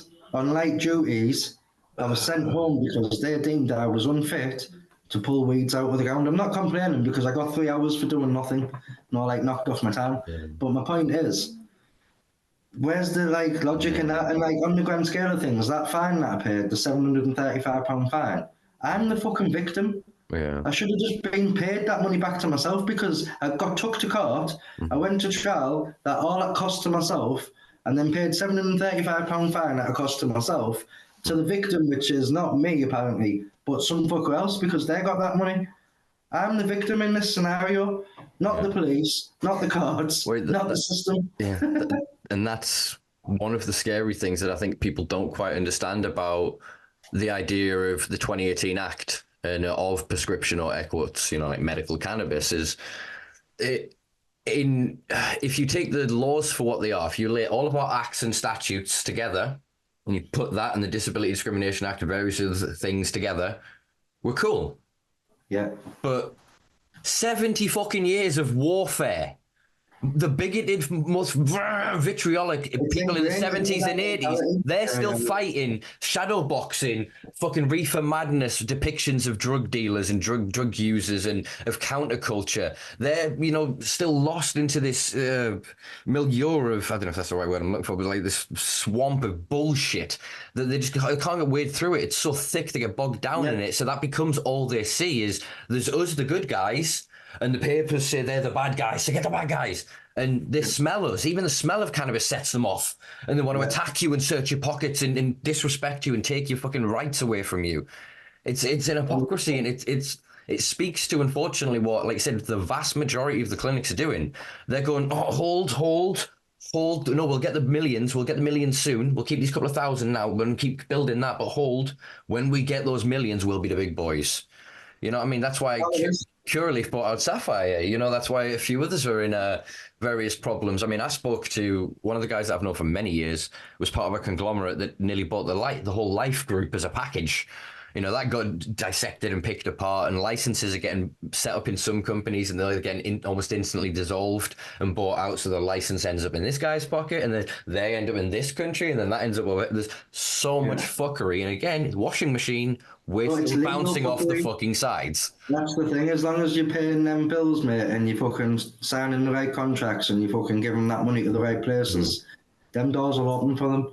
And that's what I'm saying. It's like, if we were willing to sell out and take a license or whatnot, our life would be golden, wouldn't it? Do you know what I mean? But like, it's difficult. It's not like that. I can't, unless we get some. I want licensing under local authority. That's what I campaign for. That's what I'm pushing for. It's the only thing that makes goddamn sense. And I would advocate one further of micro licensing, or like Russian doll license. I don't know how I'm visualizing this, but basically someone like yourself as a proprietor of an organization, you get a license to distribute your products and wares. And then from there could be an assumed license. So your members don't have to sign paperwork or whatever. All of your members have a micro license under that. That means they can grow up to an acceptable amount, and I mean quite a high amount. I'm talking 50 plants, whatever, because we have to take into consideration cuttings, we have to take into conconsideration the veg cycle, the flower cycle.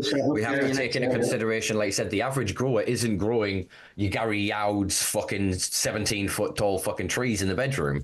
Do you know what I mean? They've got 5 plants and they're getting a couple of ounces at best, or so the people are whacking it full of horrible chemicals or whatever. But they've got their shit down. But to the cops come in and like, oh my God, the sophistication. It's hydroponic. It's got fans. It's got special lights. It's like, it's a and that's what they were trying to do that guy in Dunkirk.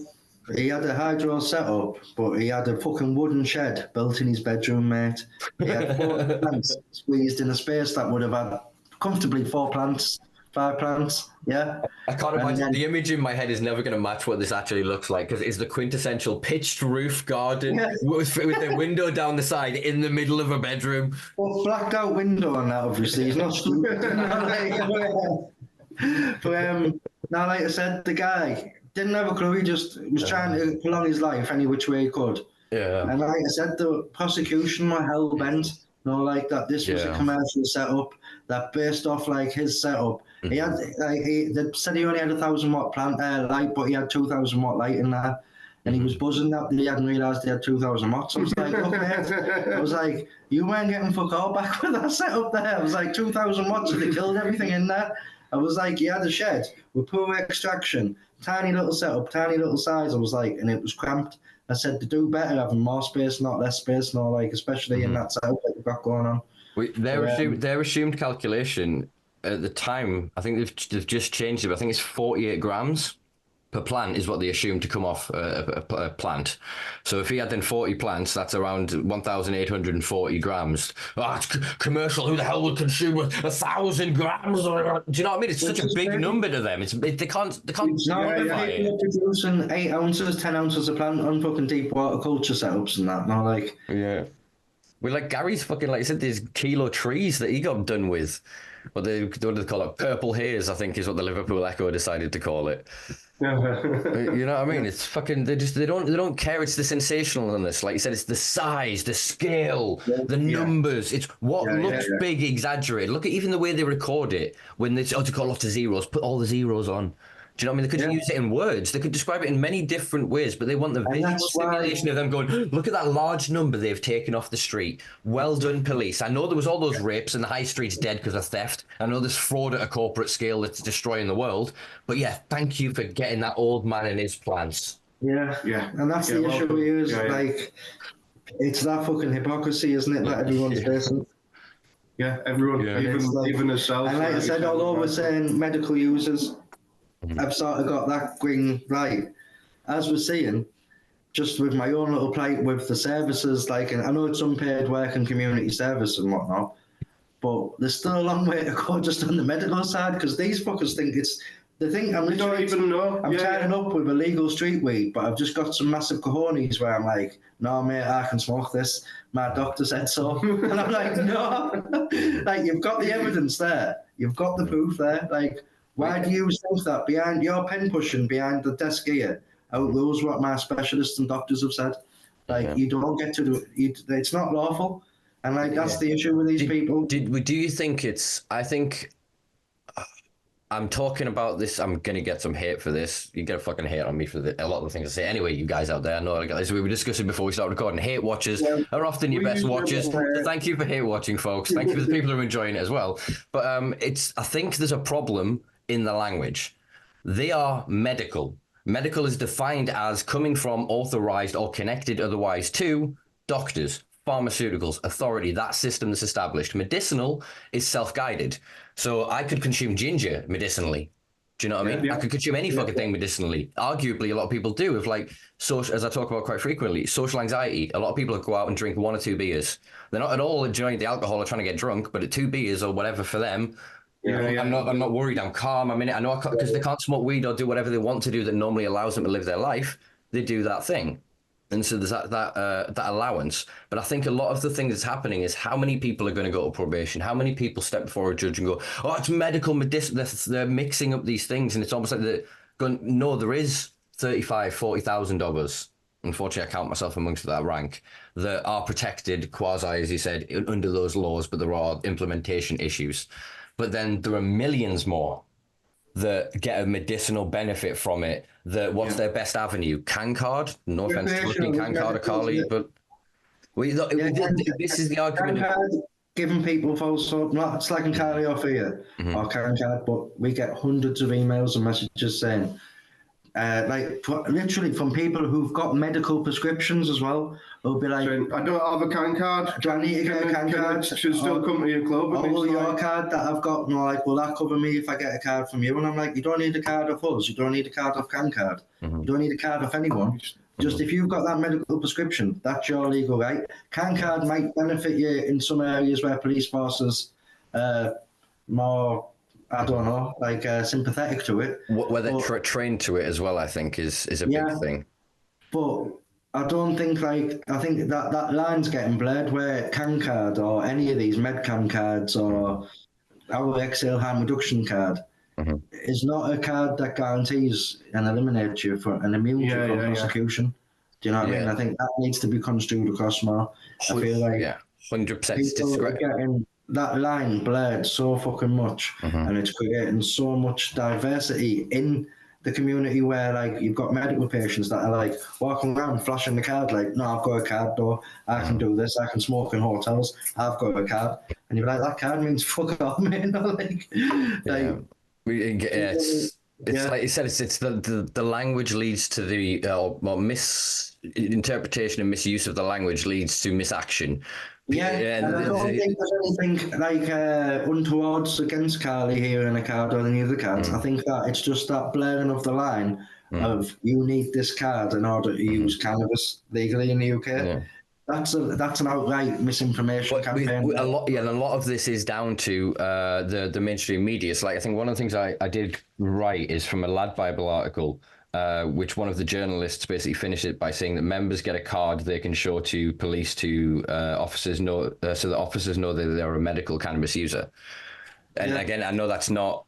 You've not represented yourself as that. You haven't in any of the verbatim interviews that I have seen of you. Obviously, when print journalists, I've dealt with quite a few of them as well. I've been in a position of working with quite a few of them different projects. there is that misrepresentation. I think to steel man Carly, and I want to almost remove Carly from it because I'm not putting her at the forefront. So no hate to her. It's Cancard entirely we're discussing here as a project. It was never, and as I've had Carly as a guest on, go back and watch it, folks. It's somewhere in the reel of all those episodes. The first thing we said when I got the recording is your Cancard not a legal defense authorizing or allowing a person to be deemed as a medical consumer and thus be protected from prosecution? Is it a card designed to trigger the discretion of an individual officer to use their authorized discretion to not arrest you in that moment? And yes. And that's what Cancard is. It's for the officer. It's a marketing thing, and they're registered as a marketing and advertising agency, and they'll admit to this freely. It's in their open literature. Again, nothing against them. This is just what is. It's a card designed to trigger that cop's discretion in that moment for them to judge that. It isn't a you go get out of jail free card. What the cop's discretion is what gets you out of this, folks. So PSA, don't be a prick.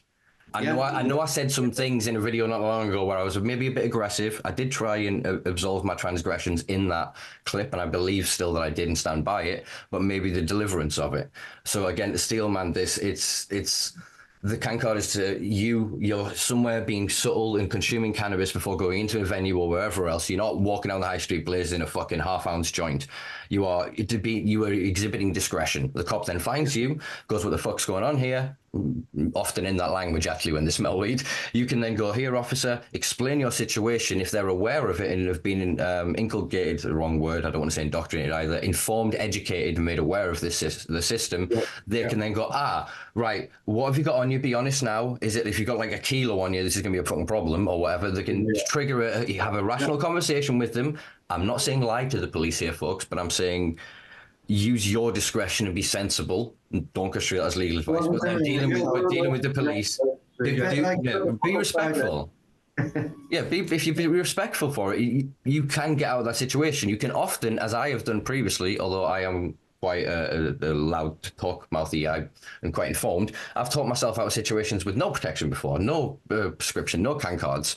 The cops often, they're human. If you can get past they've smelled weed and oh my God, you criminal, and then just go, you're just a dude smoking a joint by the river. I can't be asked, like, you know what I mean? You can deal with it, but if you get antagonistic, aggressive, if you disrespect them and call them a pig, if you go all ACAB on them, which that's me 15 years ago, granted, probably not that long ago, actually, really, then that's what's going to cause that escalation of that situation. Whereas the safe spaces, whether it be lounges, harm reduction centres, clubs, whatever, any private space, the discretion that then is created by the police is, again, a mutual respect. So that has to be maintained. That isn't the same as... I'm not going to mention it because it would seem odd adding it onto the previous thing, but allowing then the police to overregulate us, and it's like personally, that's going to happen anyway. We can't invite them more into that space, but what we can do is, like I said, invite a space of truce. And most police forces, and I imagine you'll have heard this, will say to you, you know what? We know where all of you potheads are. You're all over there. You're fine. We're going to trip over you in alleyways. We're not going to find you in parks. We're not going to have 5-6 times an evening us finding people smoking weed across the city in parked cars or whatever and going, oh shit, here you go, here's a fine, here's a this. Because again, yes, they like money, but most of these cops are human. You know what I mean?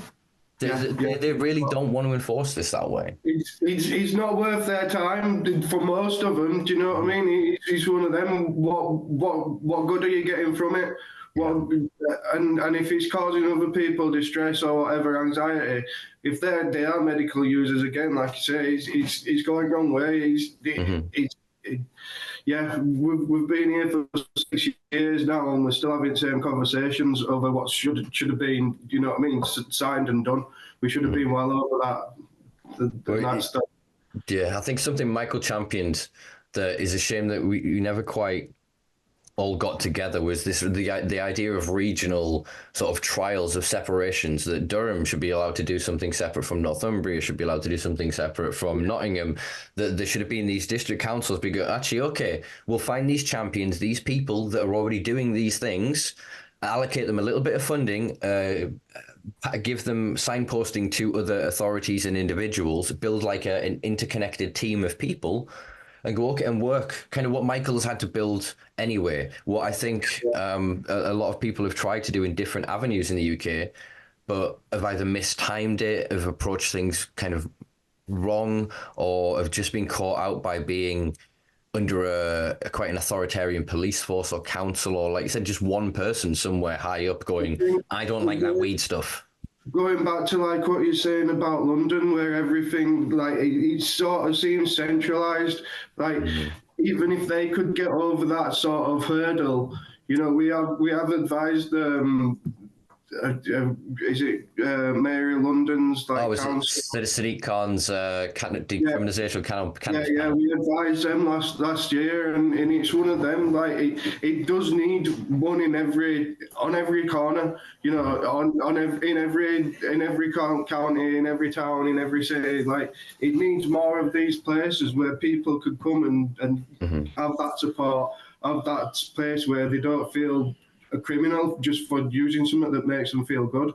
100%. This is the weird thing of like, look how they dealt with alcohol. So we discouraged and in some ways criminalized or through civil penalties, because it's, again, when they say decriminalization, people are still paying fines and your name is often still going on a piece of paper somewhere, where later on in life they're like, you smoked 0.2 of a joint, you're not getting this job. You know what I mean? They'll still hold it over you. Because it needs to be, again, thinking like pubs in the 1980s or maybe 1970s. Every fucking street, you go into a housing estate, every second street there's a pub on every corner, like you said. Then there'd be another one at the top, and they wouldn't artificially be capped at 500 and only this much alcohol. What would happen is the people on those two streets drank there, so only naturally a few hundred people frequented it. Do you know what I mean? It was small, often chains, but they had independent vibes and feels. And then they became franchises that were owned wholly by the people in those communities. And they were fucking everywhere. All that's happening, and these people really need to get their heads around, as we can see statistically being proven around the world, cannabis is replacing alcohol. And then if you look in the medical sector, cannabis is replacing opioids. That's why there's this medical cannabis industrial complex being built before our eyes. That's why they're trying to minimize this stuff over here.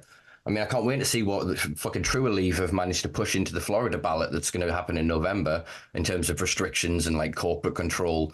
I guarantee it'll be a document this big. Do you know what I mean? It'll be something where they'll, again, get their fingers into that pie to direct that money out. They don't want that community because, again, it'll have been Dave from number 25. You know, his dad owned the pub. Oh, and then his dad's retiring. I'll take over the pub, Dad. And he moves out into another house there. And he does it for like 50 years or whatever. And he then, all that money, where does he go? He gives it back to that community. He spends it in that community. So I was saying about localism. Make Britain great again. The thing that made us great wasn't to fuck off London down there or some devolved powers around the thing, although all power to the devolved kingdoms in the United Kingdom. It was the fucking people in local spots. It was us shit that built it together. Think of like your industries. To go even further back, like pottery in like the West Midlands. That was what that was built on. We built the world for pottery. We built the world for railways. You know what I mean? If you really think of the things that the British did, not the empire and slavery, and there's a lot of colonialism and a lot of bad shit over there. But in terms of innovation from the actual people, not what the politics and the bourgeoisie and the fucking intellectuals and the political class did to the world, we did that innovation. We've still got that in us. You look again, if we drove one of us from one to the other, for people that are not aware, Teesside, Durham, very close together, small space between it. But the sheer amount of industry that used to fucking be there. Granted, they're making Teesside a special economic zone and you're going to be one of the 72 free ports, and that looks a bit tax dodgy, but whatever, we'll ignore that for a minute. But they're trying to get some innovation back. But again, my argument would be fucking weed. All these housing estates, you just even fill the fucking houses. They're all stood fucking empty. We don't need, we need to raise 25 million for a new greenhouse and then we need security. Like, fuck off. It's a weed. It grows in the cracks in the pavements. It grows in my house plants when I flick them into the fucking pots. Do you know what I mean? It grows in other places, but you know. It's everywhere, doesn't it? Yes, so literally, we don't need, all they're doing there is creating jobs for the boys. Oh, you know how you're in legal? Come in consultants. You know how you're in finance, consultants, your logistics, consultants, your fucking this, consultant, and they just pile in and take all this money away. They're doing exactly what the international drug dealers are doing, exactly what the Albanians were doing. They had a 60-40, what's the word, way of looking at things. 40% could be stayed in the country and reinvested back into the industry. 60% went straight back fucking home. They were taking that money out. What's going to happen with Curaleaf? Do you think they're going to pay their taxes in this country? They're not paying their taxes in America. Delinquency in the cannabis industry, I think I read this morning, is about $5 billion of just unpaid money. And it's not the corporates versus the corporates that they're not paying. It's us lot that they snuck in the culture, that they got excited and got us all indentured into it and got us all to sign up and got involved with it. It's us that we're not getting paid. It's trimmers that are not getting paid. It's mom and pop shops that are not getting paid. It's local growers that are not getting paid. The corporate fat cats are getting paid.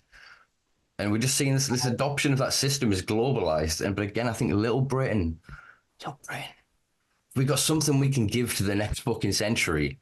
It is this not violent, that was not the word I was going to say, non-violent revolution of planting the seed, exactly what you sought to do 10 years ago, brother.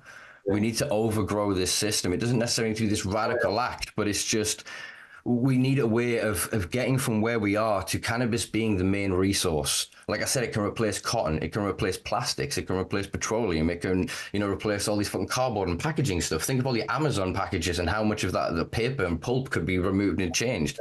Think of the medical applications, like you said. I mean, we know, again, not controversial to say that CBG fights fucking MRSA.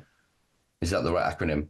The in the hospitals, the super viruses. Do you know what I mean? We're starting to understand, like, if cannabis, if the other broader applications beyond just our individual medicinal consumption. Like I said, the carbon sequester, the filtering of water, for fuck's sake. You make graphene and run salt water over it. Use allowing water systems, you know what I mean? And we could clean it up easily like that. Everywhere. It's so many applications. Like, we need a ministry of cannabis is my pitch to anybody political that's listening. And just somebody that's like, and their whole job is just thinking about cannabis and how to revitalize this country. We're facing a food crisis, a serious food crisis. Again, anybody else, this isn't me being a conspiratorial. I literally used one of the measuring maps on a camera recently to check that my brain wasn't going crazy. Supermarkets are shrinking. The space between the aisles is growing. The number of aisles is shrinking. The gap between them is growing. The number of shelves are getting less. The number of product steps are getting less. Yeah, I'm glad you said that. It's Brexit. They're hiding it because we can't get European goods in. We're really fucking struggling. And guess what they're doing? The government's paying farmers to grow fucking wildflowers as carbon credits. We could grow cannabis in one cycle, create millions on that land, renutrify the soils of that, then grow other fucking crops for this country. And then if we've got a little bit left, export that at a high rate to Europe. We should become an abundant nation that makes Europe bow to us. This isn't me being nationalistic or war-mongering people. YouTube, don't take me wrong here. But we were thinking of it in a plane. How much land do we fucking have? Think of how good cannabis is and how much, like I said, carbon sequesters, 325 kilograms per ton when grown. It's like I said, what it does to stop desertification, what it does for bee populations, what it does for bug diversity, what it does for reduction in pesticides, for water efficiencies. There's a trillion things that we could list here. There's no loss to that. The only thing they've got is, but those potheads, those teenagers on that bench are smoking a joint, and the old people are scared. The old people aren't scared. Their body, when they smell that weed, whether they say they don't like it or not, is reacting to the fact that they want cannabinoids. They need it because they're dying from it. The pharmaceuticals that they're being pushed into them, and then more pills because their pills are fucking them. So here's some more pills. Oh, not fuck their pills. Here's some more pills. When if they could grow a plant at home, that's therapeutic in itself. Think of the image of little old ladies with their Zimmer frames and their raised beds outside and their kush and their fucking cookies and their fucking, like all the genetics, and they're just, whoa, and they're taking the leaves off every day and they're juicing it. Do you know what I mean? And they're putting it into their food. And yeah, at the end of the night, they're smoking a fatty or vaping a fatty, whatever they want to. Do you know what I mean? That's the future I want to see. Cannabis so abundant that it's everything. It's in the cars. It's the fuel. It's powering our world. It used to be anyway, didn't it? It used to be like you said, 70, 100 years ago. If that didn't happen, if that prohibition didn't happen, we'd have been a lot further than where we are now. I firmly believe that. Yeah, especially if it was twinned with a lot of the stuff that we had. It didn't need to be an either or. It isn't you have cannabis or no plastic. So no, fuck me. If you were listening, Ford is a horrible man. I have to qualify this every time because I always speak a lot of the good things he did. The guy was a dickhead in terms of what he did with rubber plantations and his politics and everything else, purely on his industrial accolades, if I think is the correct term. What he was doing with research development around soy, cannabis, flax, that was the body that made the famous T1 that he's fucking smacking with the sledgehammer or the handle of the sledgehammer. The research that they were going down was fucking huge. They ended up basically getting absorbed ultimately along the timeline by people like DuPont, like all of their patents and everything else. And they went, plant polymers, plants, I'm not going to grow plastic. Look at this oil and this ooze. And we ended up with all these PFAS chemicals and all these other fucking horrible things that are actively destroying the world. But it's all very quiet. If you read, was it Michael Ballett? I can't read his name in my head. There's a guy who wrote a book called Exposure. Fantastic book. Was made into a movie with, he plays Incredible Hulk. Lou Ferrigno. No, the newest one. Mark Ruffalo? Shit. That's showing your age there, Michael. That's my Hulk. Damn it, that's my Hulk and I'm not quitting it. That's my Hulk, damn it. Yeah, I think it is Mark Ruffalo, isn't it? And I think what's the movie called? It's not Spotlight. That's the one about priests. Dark Water. I think it's called Dark Water. Blow your mind, will terrify you, make you walk around your kitchen and check everything that you've got in there. And yeah, it scared me a little actually just thinking about this whole anecdote. But yeah, there's a clear timeline. Cannabis prohibition leads to every problem we're going to have to deal with for the next 40 fucking years. Not just microplastics now, nanoplastics. You know what I mean? We're starting to understand this idea of, there's particles in the brain that are calcifying and da-da-da. And we're like, are these natural? And it's like, do you know what else can get into the brain now? Do you know what is in the breast milk of, what was it? It was a Japanese study, and I can't read it. It was a high number, a stupidly high number. I think 80-90% of all mammal breast milk around the world was found to contain precursor chemicals, so these PFAS and other chemicals that come from plastics, the microplastics, not nanoplastics. So it's fucking everywhere. They're finding it in the rain now. It's raining plastics. Do you know? So that we're going to be dealing with that shit. But if we'd had cannabis alongside of that, we could have figured that out, because like I said, they've gone through the petroleum cycle of it, figured out the problem quite early, but had a robust cannabis industry to combat that. Do you know what I mean? Whereas now they don't believe us. Oh, those dirty hippies, those druggies, you just want to get high. You're fucking paying the doctors to lie for you and you're manipulating the system. And they can't grasp the concept that those people often on drugs that derive from, not anymore, but are based on fucking heroin. Like, you know what I mean? To look at it in that extreme, they're going, oh, that dirty fucking, I hate the word, I'm going to use it in smack rat in their terminology. They're kind of fucking real derogatory, hateful. Most of those people will, in their lifetime, rely on a drug that is 10, 20 times stronger. Teesside right now is being destroyed by nitazines, which are, let me get my math on this correct, they're 10 times stronger than fentanyl. 10 times stronger than fentanyl. Think how fucking strong fentanyl is. Yeah. Like, they're being found in weed, not just tablets and shit. Do you know what I mean? It's everything. See, I was going to say, this is interesting because I've just got this is a nice plug and segue. I just got my new issue of Weed World, which obviously I've got an article in. I don't know what I'm ranting about this week, probably something. The second story that I haven't had a chance to read yet is fentanyl-laced cannabis a myth? So I don't know why I brought that up now, because having not read the story, I don't know what that anecdote would be. But the conversation is happening, but it's difficult because there are arguments that have been made in the States of contamination of testing equipment. Because again, it comes down to, it's either contamination at testing or contamination of batching, because it's not like somebody's going, look at this lovely crop, lads. Oh, I can't wait till it's dry and we can spray the fentanyl on it. Like there isn't a logical sort of step towards it in terms of the distribution for fentanyl onto a cannabis product. So it's either you're going to catch it in vapes, which is, granted, we are seeing synthetics, a lot of synthetics appearing, because they'll put this much in this much. Do you know what I mean? They've worked out the math to a point where people get one good hit and be like, oh, wow, that's so strong, not realizing what it actually is. Yeah. But yeah, it is. It's a scary thing out there. I mean, we've seen it in, again, cocaine. Vice did a really wonderful thing at covered a story at Boomtown from 2020. was it before the lockdowns? I think it was 2019, something like that. And they tested this guy's cocaine and found fentanyl in it.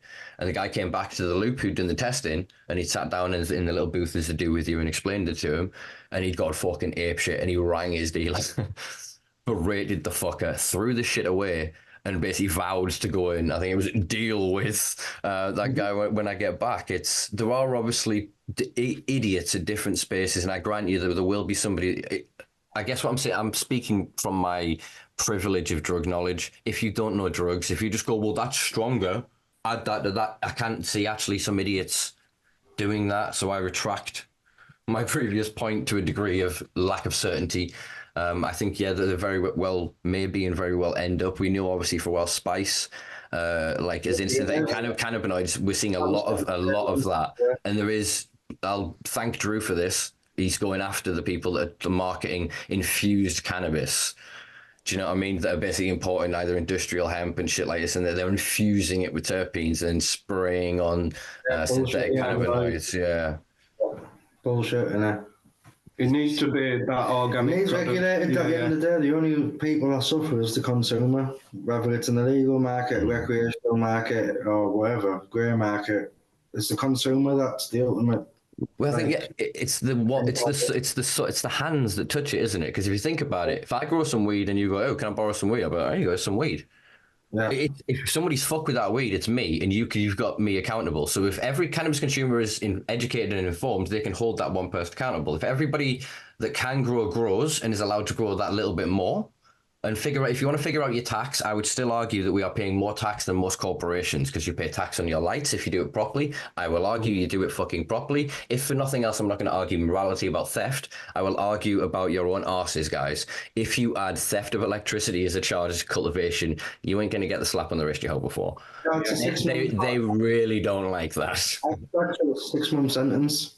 Yeah, yeah, and then they can add endangerment. Technically, they can add all sorts of. They can basically sew together a much larger noose to put around your fucking neck. I spoke to electricity companies. I spoke to Scottish Power years ago and asked their take on it, and they said, quite frankly, we don't give a shit if you're paying us. They were like, it benefits us more. They said, we know when someone's using a sunbed or when someone's got crap on, basically was their logic, do you know what I mean? They were like, by your electricity use of what you're going through at that property. They were like, if we're getting our cut, why would we report it? Why would we say anything? Do you know what I mean? And it makes sense. Do you know what I mean? Yeah, whereas if you're then a black spot and you suddenly don't appear on the grid, or you're using £10 a week, whereas you were previously using 200 or whatever.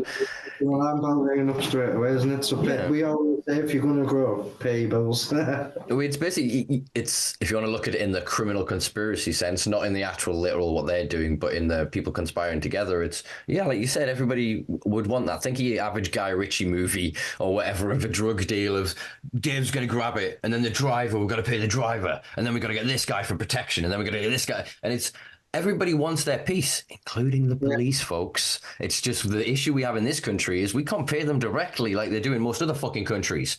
So we have to get creative around it. And there are other means and ways by which the police don't want to enforce these rules. Like you said, they don't want to be caught up. Literally, I mean, one of the things I respect most about Mike Barton was, I think it was 2015, so many numbers going through my head there. Several years ago, when Mike Barton was Chief Constable of Durham, he basically issued a memorandum, a note out to all desk sergeants that any officer that brings in petty personal possession alone, like with no aggravating factor, should be reprimanded by said desk sergeant. And I was like, that's how you deal with this shit? Duty as well. That was a 2-week desk job as well. Nice. That's I think proactive approaches. If nothing else, this is then going to be a plug for, when is the date? I can't see. I've got a note somewhere about the election. I think it's 2nd of May this year. 2nd of May, yeah. Thank you. Yeah, the police crime commissioner, police crime victim commissioner, dependent on your region in the UK, folks, is coming up. You now have, I don't know when this is coming out, next Monday, a couple of weeks. You've got a good few weeks here. Do some research into your local area. There will be some events on. I'm attending a couple of events in Durham of the talks between people. I'm going to try and go, what about weed? And just throw the cat amongst the pigeons and see what happens there, as I often do. But yeah, these are elections to get involved. I can hear Tim Henley clapping somewhere. because he's been saying this for about 10 years or whatever it is since we had police crime commissioners.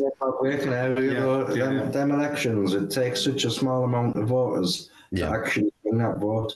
And if you can find a sympathetic crime commissioner or candidate that's open-minded to what you're trying to achieve, that is half the battle, obviously. Do you know what I mean? And like our model that's been backed and supported over the years has been by those very sympathetic, open-minded officers. Do you know what I mean? That have been elected to power. And I think that's the route that like everyone needs to be doing. And like, don't be falling for these party votes and stuff. No, like, look at what the independents have got to offer. Speak to the independents, see what they're saying. Do you know what I mean? Because we all know that political parties can say one thing and then their manifestos go out the window once they're elected in. The same with independents, but it's a lot easier to hold independents accountable when they haven't got a party to fall back on and say, well, we were told by the higher ups that we couldn't like fulfill this or we couldn't do this. Yeah. So I think definitely check out who's available and what's available out there, and make sure them votes count and go out and vote for whoever is the most cannabis conscious police crime commissioner. 100%. Or if they're not conscious folks, we can make them folks. As Michael makes the eloquent point, if you get 100 of your mates and go, oh, me and my 100 mates who are over 18 and are registered to vote. So that's the other thing. Make sure you're fucking registered to vote, and you have to have a valid photo ID now because we have voter fraud in this country. Sorry, I spoke over you there, Michael. Oh, sorry, it was me, mate. Like, but they're making it that difficult to have an opinion now, and like to vote, register to vote. You can't just rock up now like you used to be able to. I said yes. The photo ID is quite a long list of accepted. Again, I put the card somewhere so I could tell you what the list was, but I've half cleaned my desk today. So there's none of the pieces stuck to my wall right now. But yeah, you can use quite a few things: student IDs, retirement things, national cards, as in like your proof of nationality. There's various ones of them. Your driver's license, passport. I think there's like professional IDs. I don't know what that, and then it's something in brackets about what it could be, but various different things. So check it. You might still be eligible. If not, you will have time to make yourself eligible. And yeah, just check out if these local events. I don't know what they call them. Is it Hastings? I think it's Hastings is the word that we call them, where it's public meet the candidates. Do you know what I mean? They call them town halls in America, I think, because the word Hastings is quite confusing because it makes you think of the Battle of Hastings in 1066, and we're all traumatized by our shitty education in this country. Anyway, we've gone quite well through these questions. I'm quite aware of the time, but I wanted to ask you a few sort of quick fire clarifiers, as it were, for any of my audience that are not aware of like how I suppose Exhale works these days. Are you medical sort of only? Can people that consider themselves a rec become members? Yeah, recreational and medical users, any walk of life, pretty much our doors are open for, as long as you're over the age of 21 and you have two types of valid ID. One of them needs to be photo identification. One of them needs to be a utility bill. You can sign up. Okay. Good to know. Good to know. Trying to read my own notes here. Partnership with Medica. Is that sort of going to be like an exclusive thing? Does it mean that like you have to be a Medica sort of patient? No, you work with it's just an extra thing. So we work with them, and we get a member or any member of the public who's eligible. They can use our code to save £50 off of their consultation. It's just another, again, harm reduction feature that makes it more. If you want it, makes it more on anyone. It's an option that's available. If Okay, so it's like a preferred referral, right? Yeah. A lot of people still do struggle with that cost and that initial cost as well. They do like schemes where if you're on certain benefits and things, that consultation fee is waived. So services get a good reduction. I think it's £200 flat out on the consultation. So. It's another one of them. We had a few options, and these seemed a little bit more like community focused as well. And John is a decent guy. Comes across as a genuine decent guy. John Robson, their director. Shout out, John. He seems like a decent guy. Not exclusive. We have worked with Cure Relief as well, who we mentioned before, and other clinics as well. We speak to a lot of them. We have an open relationship again with a lot of these places. Okay. Yeah, I'm not on my medical, but the club itself's open to anyone, isn't it? Like, This is maybe there's some jest in this. There's a question, but I'm also almost like performing and making a joke in this, I guess. With the recent creation of Big Nasty Medical Clinic and now the Plug Medical Clinic, do we expect there to be a Teesside CC Medical Cannabis Clinic anytime soon? based off how many people just love me and support me out there, I don't see there's any point really. But no. There's an aspect for it. Yeah, you've got the trademarks for yeah, it. we own the trademarks with in medical aspects and like for brand and stuff. I was gonna say, if you know, sounds better as a clinic name, I suppose. Yeah, I see. Like, I wouldn't want Teesside CC weed. You know what I mean? Like Teesside Cannabis Club's a relic of our past. We're no longer in that place that we were when we were Teesside Cannabis Club. We are very much Exhale Harm Reduction Centre. The charity that we're in the process of setting up, Exhale, is genuinely to breathe new life into communities. We want to put that money back into communities. We want to forward our efforts in the right places. I don't see having a cannabis brand in a clinic being me focusing my efforts in the right places and activism. Do you know what I mean? That's not. I was going to say that's the right answer, but I wasn't quizzing you. But no, I respect that. That's good answer, and I think there's going to be enough. That space is going to go and do what it's doing. I think, as you say, you're on a trajectory that you can clearly see. Whether that some days that path isn't quite in front of you as you go through the mire and the fog and the bullshit of the world, you trust your feet in the general direction you're going in, and you know when you can look up, you'll be able to course correct. So you're very much in your own lane. Is that if you know brand, totally separate. I'd have a cannabis brand, like as IYKY or like something. But definitely, I wouldn't want to play that line of Exhale Harm Reduction Centre medical weed or Teesside Cannabis Club medical weed. No, mate. It's just not. It's not the route that I see us taking. I don't think that we need to be trying to profit from these medical strains currently in the market. It's not what we're about. You know what I mean? Right, most of the medical cultivars right now are from the wreck. It's all very confusing once you get outside of them magic pots. Yeah. We're friends with quite a lot of them, and they are recreationally based. Invited us over to meet with them and smoke with them or whatnot. It's a very strange world we're living in right now, isn't it? It is. I just want ubiquity into it makes sense. That's the thing I've been fighting for in this space, basically kind of the whole time, is I found my feet and kind of went, wait, here's the contradictions and the things, and it's all language for me, which is why I do podcast and write, because it's in the nuance of the words. If we're not all understanding the same terms to mean the same things, very quickly you're thinking of a purple dinosaur and I was talking of a golden violin. Do you know what I mean? We just diverge massively to a point of, well, what's the point of almost communicating? Whereas, I think, as we said before, they're going to do theirs. I think you're very much in a strong position. Again, for sort of the uninitiated, this might be a question that I might need to edit out. I'm not quite sure how to tactfully word this, but obviously as a harm reduction centre, is it sort of BYOB? Is it bring your own bud, or is there other things that people can sort of, if somebody can't access cannabis, can they still come to your cannabis club and acquire cannabis, I guess is what I'm trying to say. They can use our services to access, And them services have been backed and championed by the police since 2016, 17. We had a compliance visit in 2018 where we were left open. Our product was left on site. So we haven't swayed from our original model. This model that we operate under, that's backed by the authorities. We haven't changed or moved from that or mediated from it or anything. It's still exactly the same as what Ron, Jason Howe and Arthur Jones, Hardy Dinsdale and all the others all helped formulate and help me get to this point where we are now, and we still operate literally, apart from the addition of click and collect during COVID, which we've kept running now, we operate under that same model to the day. We're still getting interest from our crime commissioners wanting us to open up in various areas too. It's just obviously the right time to do it when there's not elections and so forth. And the right parties to be involved, because it's very...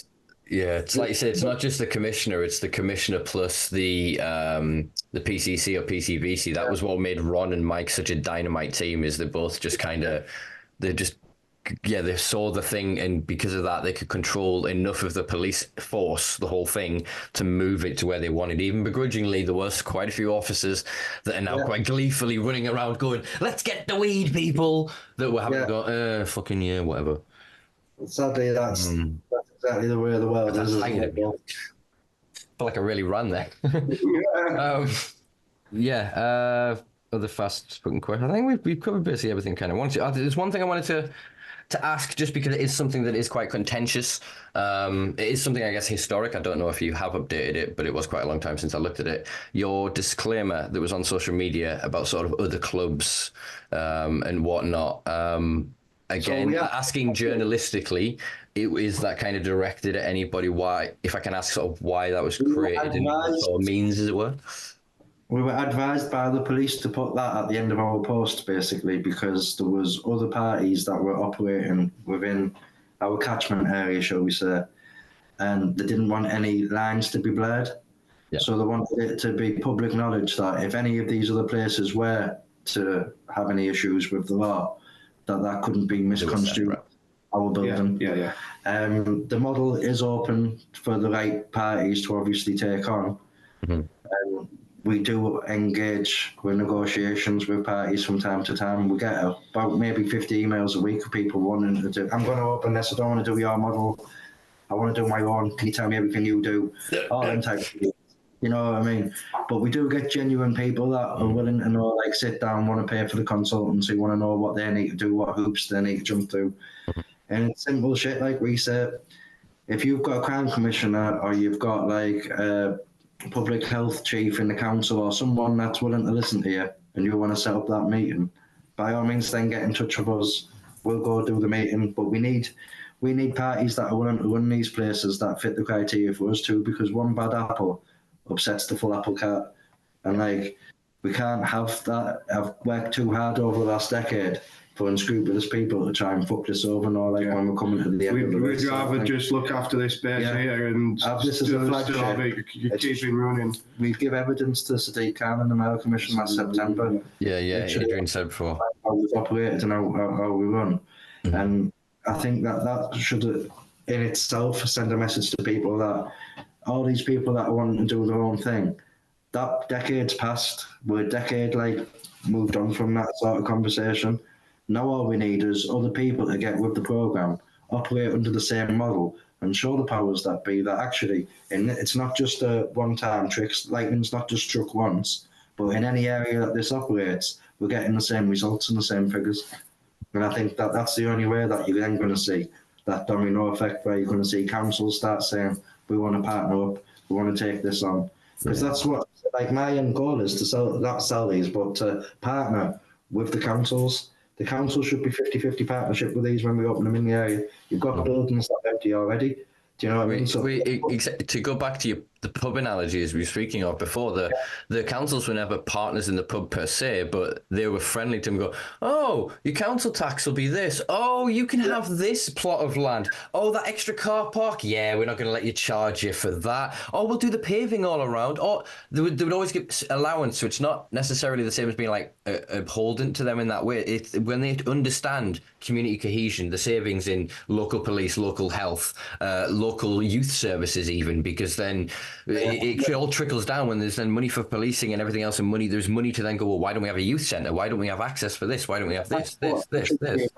Is community and back into the local pocket. When we were speaking with like Home Office representatives back in 2018, 2019, my biggest issue then was how much of that money trickles back up to us in the northeast of England.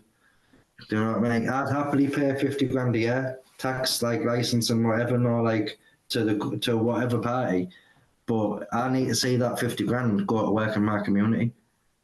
That's where it has to be put. So I'd much rather dangle that carrot to the council and to the police and say, listen, my license should come from local authority and from yous, and let me pay yous for us to operate and for members to be able to use these. Let's have 5 of these in every council estate, 6 of these in every area, or 10 of these in it, and let's really show what the councils can make. Our council in Middlesbrough's just started going to special measures. No, it's in special measures and it's just received a bunch of funding because otherwise it would have been bankrupt. This is the same story around the country. These buildings, these facilities right here that I'm currently running and funding and financing in-house ourselves. See, could literally... I've got the solution. Part the seas of ignorance, I have the knowledge. No, it's something I mentioned recently with Leafy. It's pubs. Pubs. What are pubs? Drug consumption rooms. They're licensed drug consumption rooms.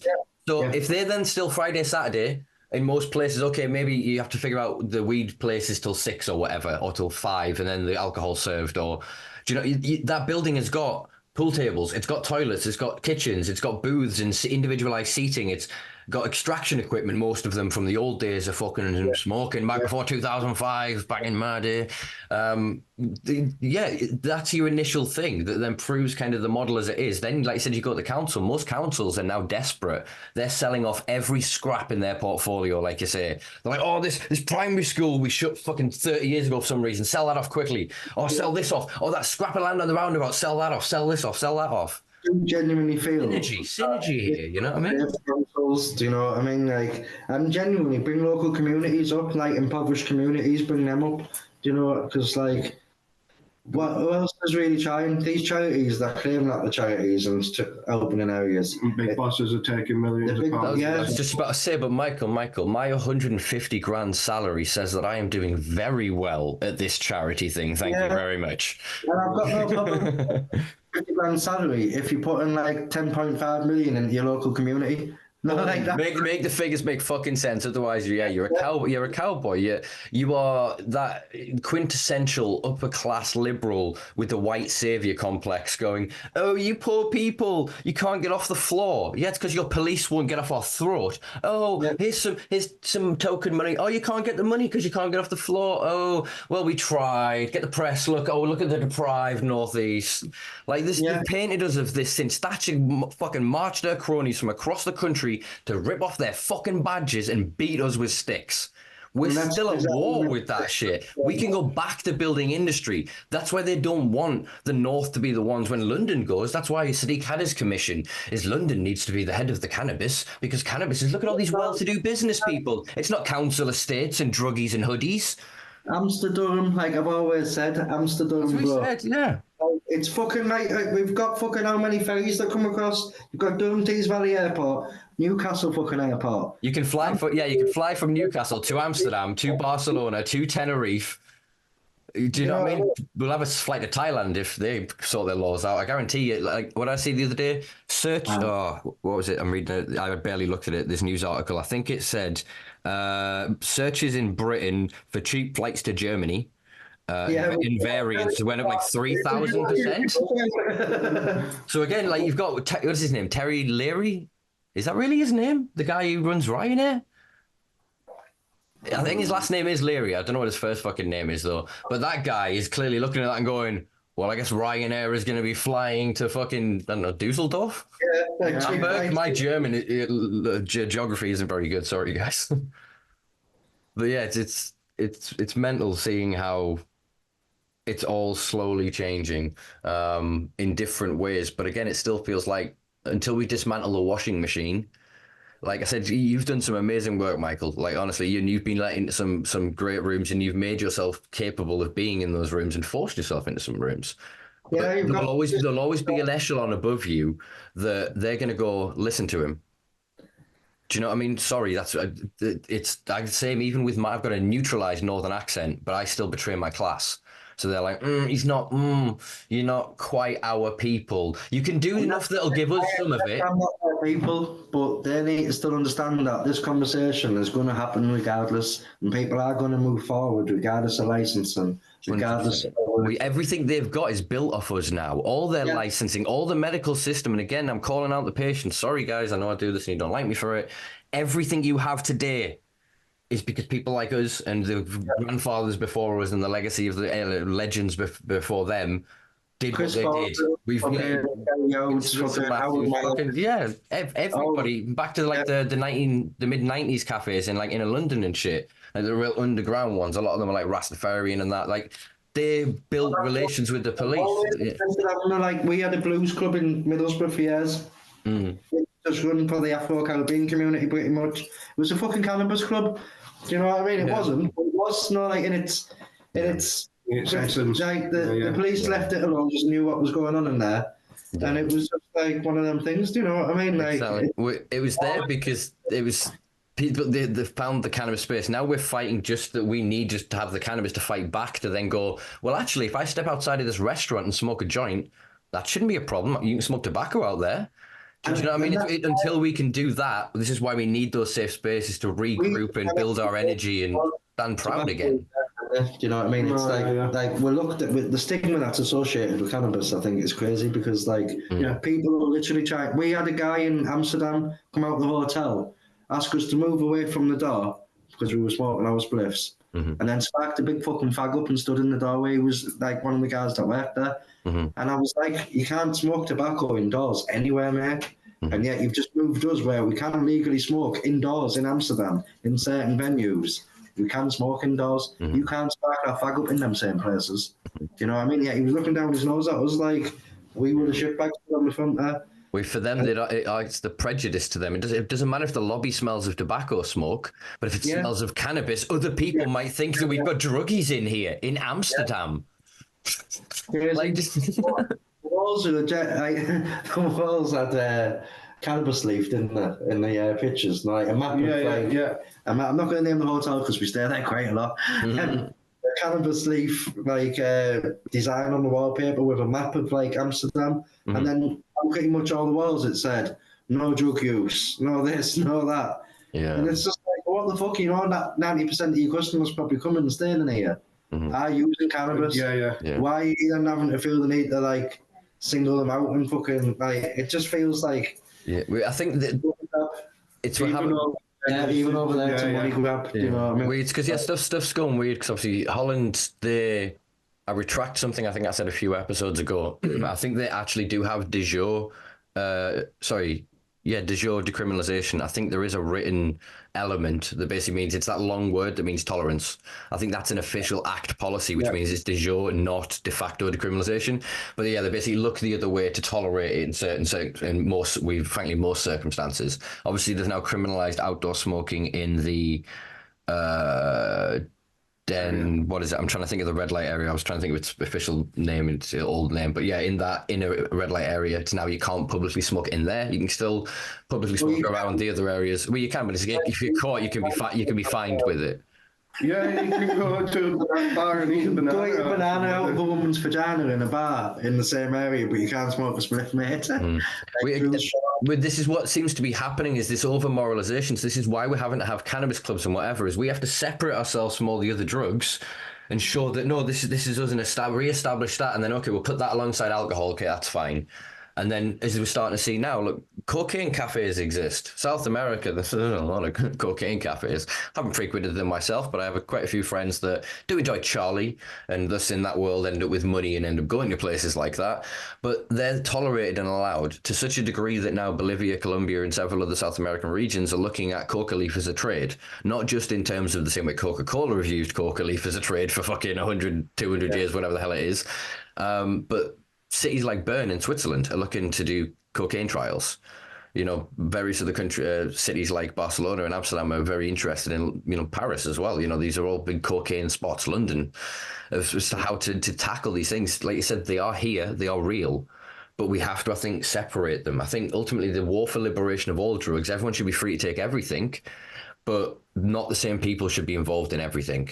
Because what we saw is everybody that put all this money into cannabis, equal to medicalization, is now fucked off into psilocybin and ketamine and fucking DMT and MDMA, and do you know what I mean? They're just trying to commodify and make money from all these other drugs. But again, all those people are still in the washing machines. We're still dying. We still have adulterated drugs. We still have dangerous fucking dealers and shit. It's not the same as like you can grow your weed, you can't grow your ecstasy. Do you know what I'm saying? So we have to separate these things, and if we can empower the people that if you consume more than you can afford, guess what you can do for about 30 quid? Probably even less. I'm just saying that's an interim sort of price. Grow an ounce. If you take your labor out of it, you can afford to consume where your comfort level is. Do you know what I mean? This is not me encouraging you to break the laws, folks, but I'm just saying that rather than paying 200 quid or whatever you're paying for your dealer, you can produce that for 20, 30 quid Obviously, it'll take you a bit of time and scale to get good at it, but if you then do so, that'll match where you are. I think there's a big paradigm problem at the minute between the cost of what a gram is compared to how people consume these days. Do you know what I mean? Especially then the quality of it. Like you say, you get, I got a 20 bag, and some places that's still now down to like 1.8 grams. Which is crazy. For £20, and it's like, what the fuck? And you get that, and 0.3 of it's stuck, and then all of the dust has come off in it. So, oh, it's just cool, and put that, And when you actually then break it down, and think of how strong it is or whatever, you could be getting some that's in whatever percent of this and percent of that, and real good this week, and you're happy with that. It's 3 joints. And that's maybe you smoke 1 joint, you put it out, and you keep it. And the next day you go back, you get another 20 bag, and it just does nothing to you, and you're smoking in 2 joints, and you spend the same fucking money.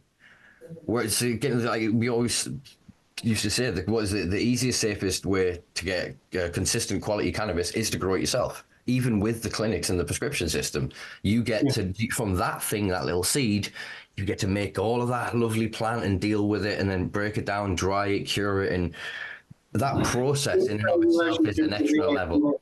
Yeah. It's a much better relationship with what you're consuming, isn't it? Mm-hmm. That's one of the things that we like to do here again as well. We've got microscopes that people can use. We have got a potency tester, so if all they're interested in is that number of how much is it, you know what I mean? A few growers do like to come and use that service because it's like it's a little bit of a bragging rights, isn't it? Oh, I've done that right. I've done this, pretty good. But like to me, looking at it under a microscope is going to tell you much more than what that number is going to tell you any day. Looking at it just as a physical product, again, like you say, once you've tried it, once you've into terpening in there, there's courses that people do, and we try and educate people as much as you can, so that you can, again, when they're buying that 20 bag or whatever, they can look at that and go, well, actually, mate, like that's not for me, you know, like. That's not, I want something a little bit different. Like you say, they don't necessarily always have that choice, but it's again, if you're growing it yourself, you're more in tune with it. You know what you're expecting off of that plant, don't you? Yeah. Like you say, if it's a sativa strain, hybrid, indica strain, what we're falling into these terminologies now, it gives you a little bit more judging of that effect that you're going to get at the end product. Whereas, buying it off of somebody in the street, they don't even care what it is. They'll call it whatever it is. I think everything's a lemon cherry gelato at the minute. Stardom's being replaced. Regardless of anything. Can have any pesticides on it, can have anything on it. And I'm going to sell it because they need to recoup that loss. It's the same again, I'm not accusing any companies, but I've asked to know what various products have been grown in, and I don't have the authority to bully these clinics into revealing what they grow their mediums in, apparently. I have to go straight to the growers, and obviously that's obfuscated by then distributors. Distributors then have another person in the name. It's working out your chains to figure out where what came from, so you can go, what the hell did you actually grow this with? Because I've had some very influential people on this podcast, and I've put several of them in uncomfortable positions when I've asked them, about my little conspiracy that I've been told by various people in regions around the world that, oh, we grew this cannabis product. Oh, this is awesome, cool. Let's test it. Ah, shit, failed the test. Dude, we got a company that sells it in Europe. Sweet. Irradiate that shit. Boom, get it, dickheads. Yeah. Or, look, this is going in the bin. I put it in the bin. Officer, it's in the bin. Here's my hands, please. It's so much diversion, so much tainting. There is issues galore that keep occurring with those sides of distribution at all levels. Like I said, producing your own is the best thing for it. Sorry, I was just requesting a cup of tea. No worries. I won't keep you too much longer. There was actually the last main question I've got, which I wanted to actually ask earlier, but I've kept missing the opportunity to bring it in, was the comparison between yourself on the East Coast. Go west a couple of hours, and you got Gary Howard's on the West Coast, and you look at your kind of missions and your journeys. And I know, obviously, Scouse police from Merseyside police, notorious fucking, well, I'm going to call them cunts because they are, frankly. What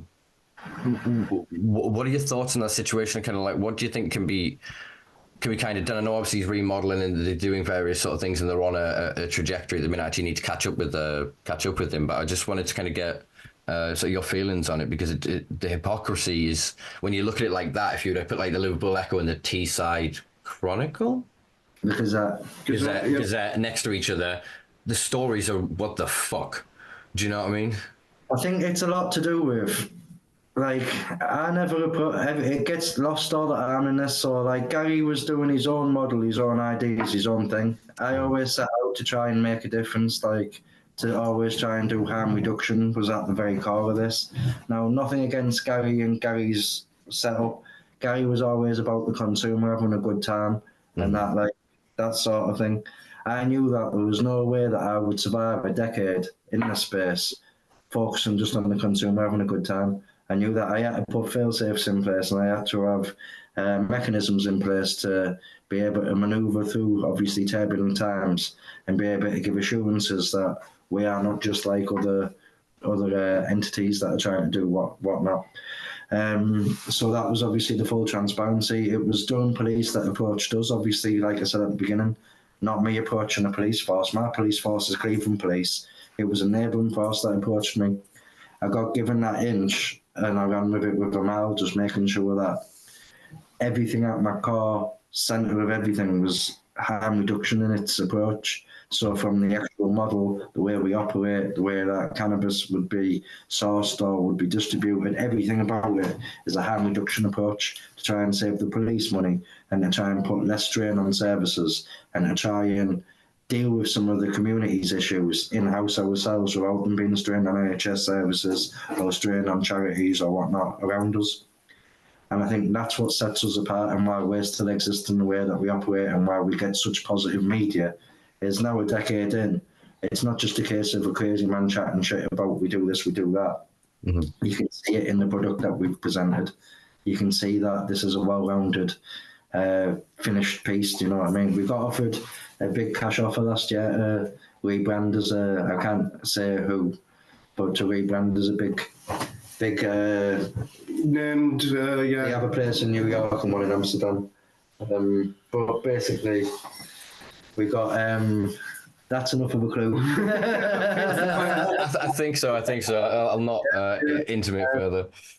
And that was the rebrand as theirs, basically. And in 2018, we got offered £1 million and 500 grand rebrand. I've knocked these offers back because, to me, I know where I would like to see this 10 years from now, 20 years from now, and what the legacy is that I want to leave on this landmark with, like, Ron's legacy also incorporated into that. As stupid as it sounds, I'm not rich, I'm not well off, my kitchen's falling apart, he'll tell you that. But we put as much as we can back into the community and back into the club and back into the projects that we're doing, because I genuinely believe, and Adrian genuinely believed, he come from Leeds, he worked for British Art Foundation. I poached him from Leeds to come up here and work for me. Like, and he doesn't work for me now. I pretty much work for him because he sends me a list in the morning. This, we need that. Yeah, but like I said, I wouldn't be here if it wasn't for that. Like, it wouldn't ring true for me if it were just one of those corporate sort of places where it's all about the money, it's all about this, all that. Money's brilliant. My kids will tell you they love it. Do you know what I mean? It's not everything, is it? It's not everything, and like, to me, when we've got members that come in and say, literally, like, I was going to kill myself, I found this place, or we've had referrals in from the Department of Work and Pension saying these people must use your services at least twice a week for their own mental health and well-being. I don't have anxiety because I deal with you, you know what I mean? That's what he exists for, that's what he exists for, that's what our staff are here for. And like, I'm not, like I said, everyone does have a price, mate. If someone offered like crazy money, we know that 3.5 million is not my price. So like, it's more money. So you've got a while till you can come and give him a slap yet. So. Okay, well, you like I say, you've got my number.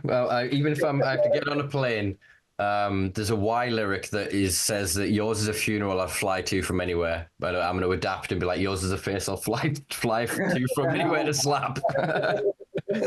No, but honestly, like I said, I know we've maybe had our ruckuses over the years. I know we've had our most often through miscommunication and through interpretation of others. When we've actually sat in a room, we've very much communicated well. And we share, if nothing else, the strongest bond of being Northern. and the stubbornness that we will not be removed from our little rock. We will sit in our gutter if that's what you will create it to be, and we will try and build our empire. Mine's more of a spiritual one. I'm getting into this money thing slowly. I'll figure it out. Not through this project, but through something else that I'm working on. But yeah, it allows you to do the things in your community. And I think your ethos is, like I said, even if you got that money, I can see you pissing around the world and enjoying beaches and shit, but I can still, you'll build a decent house somewhere in Teesside. There's some quite nice neighborhoods in Teesside.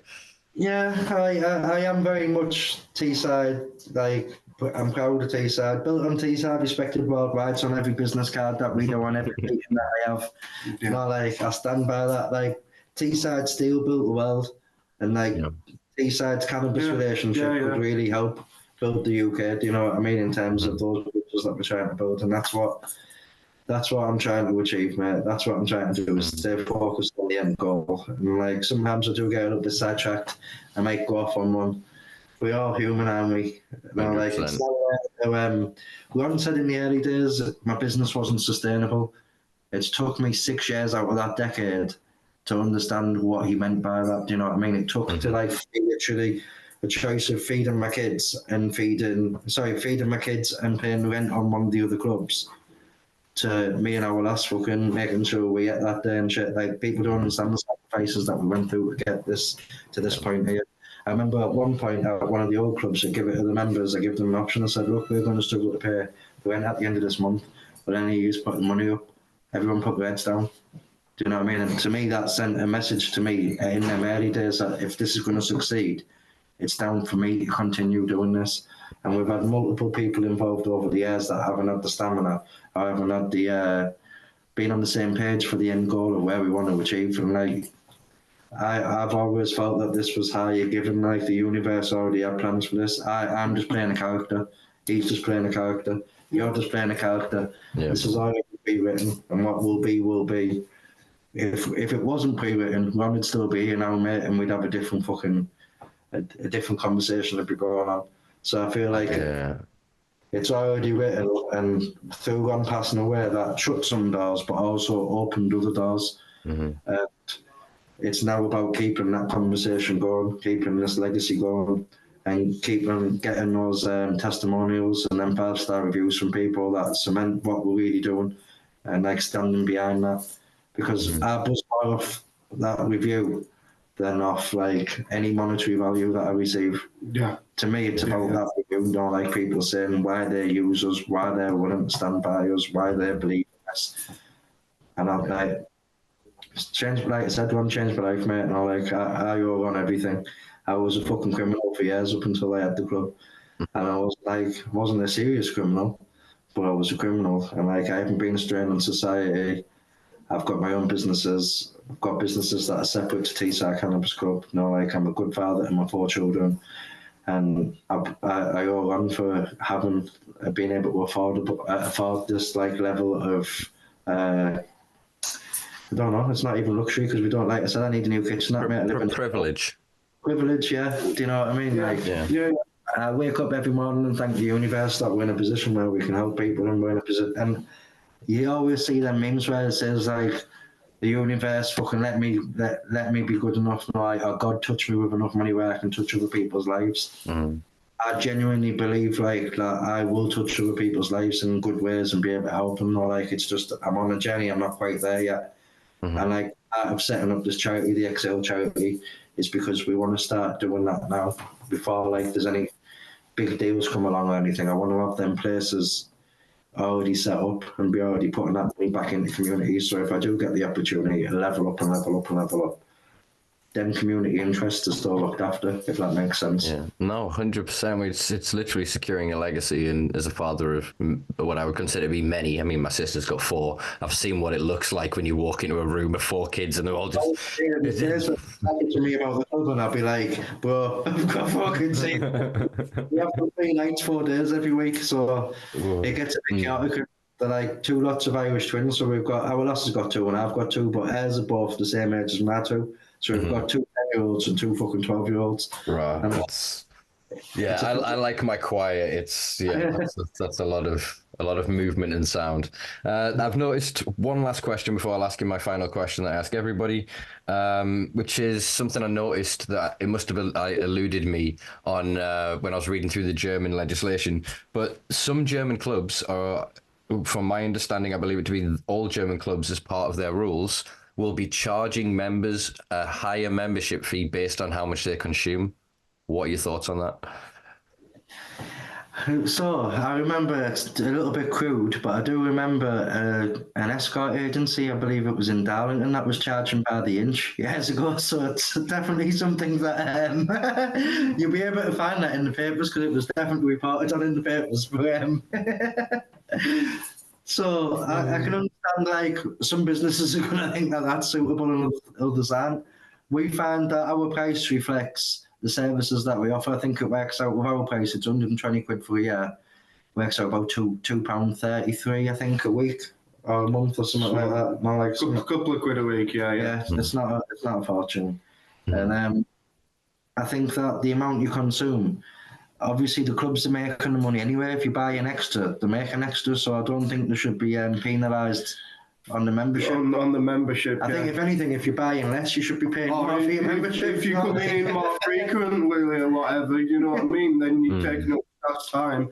I'd see that as a reason for charging more, but not simple for consumption. Yeah. Okay, I get the journalist then in me wants to pull back what you said earlier about harm reduction with the 25 gram mechanism. Is this not then, if you're that corporate German bigwig with your fucking pencil and your note clip going, that's an idea, actually the more they consume, the more it'll cost them, that'll encourage them not to consume it.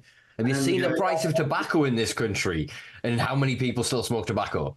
Like, similar to alcohol. Like, who's got a list of where that person's been? Like, who's got a record of where how many members that person's a member of? Can you imagine that shit though? Like, literally, if they were like, all right, we're now we've followed your cash card, sir, and we've like Barclays rings you and goes out. The government's asked us to give you a ring. You've been to 4 bars now in a row, mate. We've seen 17 drinks here, son. That's too many drinks. That's your drinks for the month. No more alcohol for you. Sober up, get the shakes, risk dying, because that is a fucking potential that can happen for severe alcoholics. I don't see a chaos phase, like, I know they're talking about a chaos phase. I don't, like, we've already had clubs operating in Germany for how long? They already know how it's going to go and how they're going to roll. A lot of this legislation is going to be just swept under the carpet anyway. And they're going to operate how the fuck they want anyway, like they have done. The chaos phase isn't going to be about us lot. What they're seeing as chaos phase is a time where they get to arrest loads of people, get rid of the people they don't like, leave the ones that are going to pay them and be good boys on the high street. Everyone else is not going to play the game. These are all the international cartels, the bad people we need to get rid of now before we can let the big boys and the international players in. And then what they'll do is they buy the fronts of the nationals.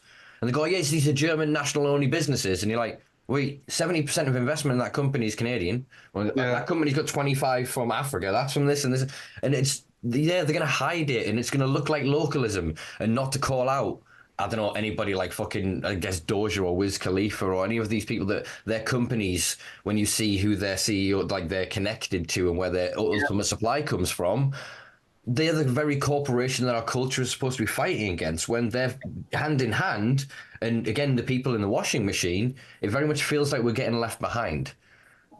So again, more power to you doing this on the high street. Again, I hope that I want this to be meant with all respect. I hope a number doesn't come high enough for you to say yes. That's not to devalue what you do. I hope you continue to do what you do. I don't think I'd ever sell. I've had offers for 49%, which I could have lived quite easily on 500 grand and 100 grand a year for the next 10 years, and then being able to set up a rival company myself for. And I knocked that back. No, like, I definitely ain't selling out fucking all of it to anyone. Do you know what I mean? It's not like I keep joking and saying everyone's got a price because they have, and I don't want someone to say, yes, from now I sold out. So I'm always going to say everyone's got a price, but I think that over this last decade, if I was going to sell out, I wouldn't be living in my council estate now, put it that way. Again, you can see it in, what do you do every Halloween? You spend quite a lot of money putting on displays for the local community and that.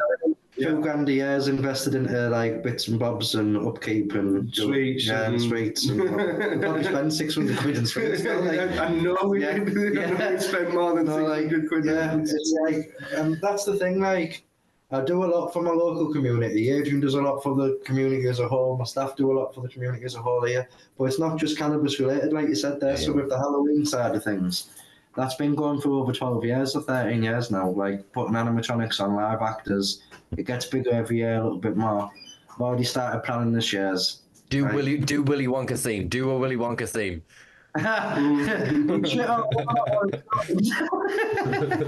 Just don't use AI. Honestly, you could make it go viral if you do it like half well, because obviously if you got what you got, get that thing on it, people will be like, oh, that's how it could have been done. And you get that comparative viral, I'm telling you. I like the AI story of it though. Don't want to taint the law. Yeah, I get that. All right, sweet. Last two questions are basically, how do people sign up, follow your work? Where do they find you? I'll leave that to you. Teesside Cannabis Club.co.uk. That's our main website.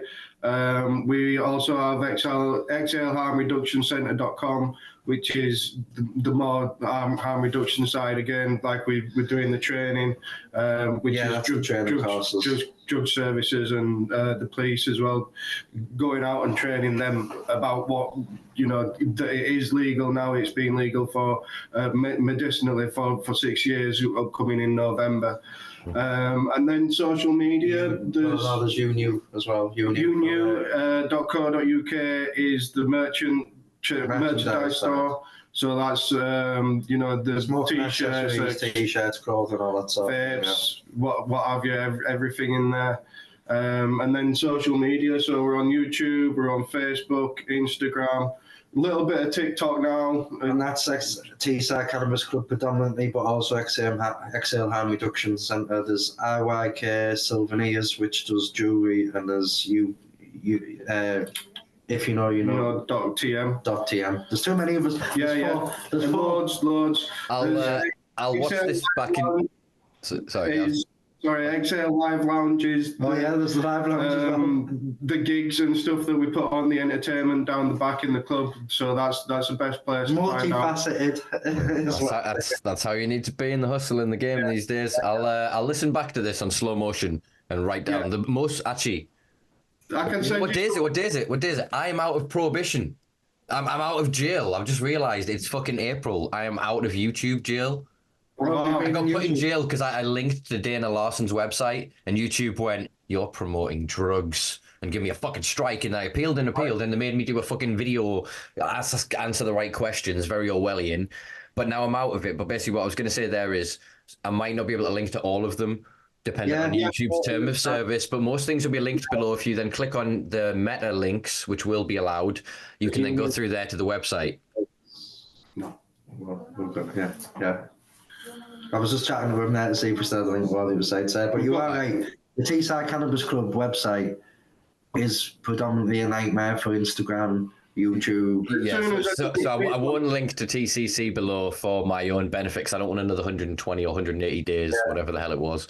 But okay, I'll link to, like I said, the meta links. So find below, obviously, check out on the main things, folks. There, YouTube obviously will link below. You won't punish yourself, will you? Will you? You will, I guarantee you will, but I'll still link it anyway. We'll include meta links as well. So yeah, check out the work below, folks, and you can sign up by getting through to the website that shall not be named because YouTube's a dickhead, which was YouTube.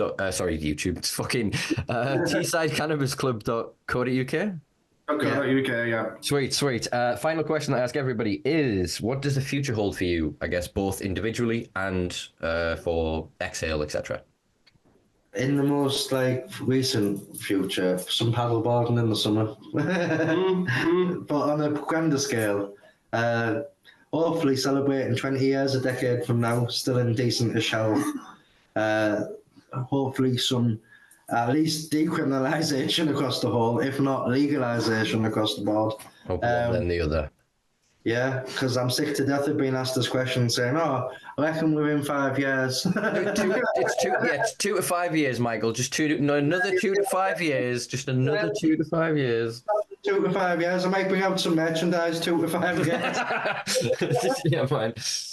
That's a good one. That is a good one.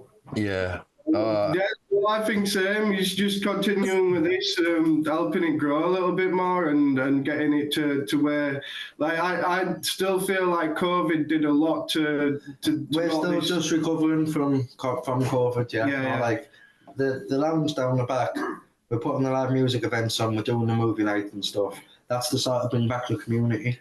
COVID, a lot of people got comfortable sitting at home, staying at home. Why do I need to go out? Why do I need to socialise? I'm just going to remove myself from society. We're working hard to try and give you reasons to get off your asses and come out and come down, socialise, meet with your friends, enjoy your evening. Just have some space where you can come and enjoy yourself and relax and whether you identify as a can of soup or anything, you're welcome here. It's not like nasty. But that's the same, like as we say, if we've used as an analogy and kind of foundation to drop off the idea of a pub as a comparison. Again, like I said, a lot of people go to pubs and they'll have a water, you have a Coke. Do you know what I mean? You're going for the people, and I think once you can get over what happened to most of us during lockdown, and it is human nature to have been affected by this kind of Milgram-esque fucking Universe 25 experiment they had by taking us let's go outside whenever we want, let's move whenever we want to be, and don't fucking move. Do you know what I mean? It's taken us a long time to get past that, to understand why we need each other. And we need each other to be in conflict as well as to be comforted. I need to disagree with you and have an animated conversation and then go, do you know what I mean? And we need to get beyond our little bubbles that are getting smaller and smaller with our little fucking screens. And the way we do that is, like I said, if you're a cannabis consumer, you either risk it on the street, which we all do, we're going to do anyway, frankly. But then there's clubs in other spaces where we can commune and meet others. And I think, like you said, the incentives with the events is a good way of inspiring that. I think you need to make sure that your viewers know that these other clubs operate out in the UK. I've sort of allowed that to simmer, but I was going to make that point in when I let you guys go. I do like a 5 minute afterwards, but I was trying to figure out in my head as the conversation goes, do I name them? Because obviously some of them are not public, so I don't. So I'm just gonna. If they're not operating in the mainstream, if they're not in the media, and that's why I don't like sharing a lot of things now when members have gone to events and stuff, because we have a lot of scrutiny on our pages and what we do, and I don't like obviously putting anyone else at risk. So it's not that I'm against them. Like I said, like Gary Oates, I fucking support fully. I had to meet him for our 10-year anniversary, as you know. You came down to see him. Love him to death, would back him and support him to the ends of the earth. I just feel that his old way of operating was definitely at loggerheads with what the authorities wanted to hear. The noises he was making were the wrong kinds of noises. Yeah, and I feel that's why he's had them issues in the past.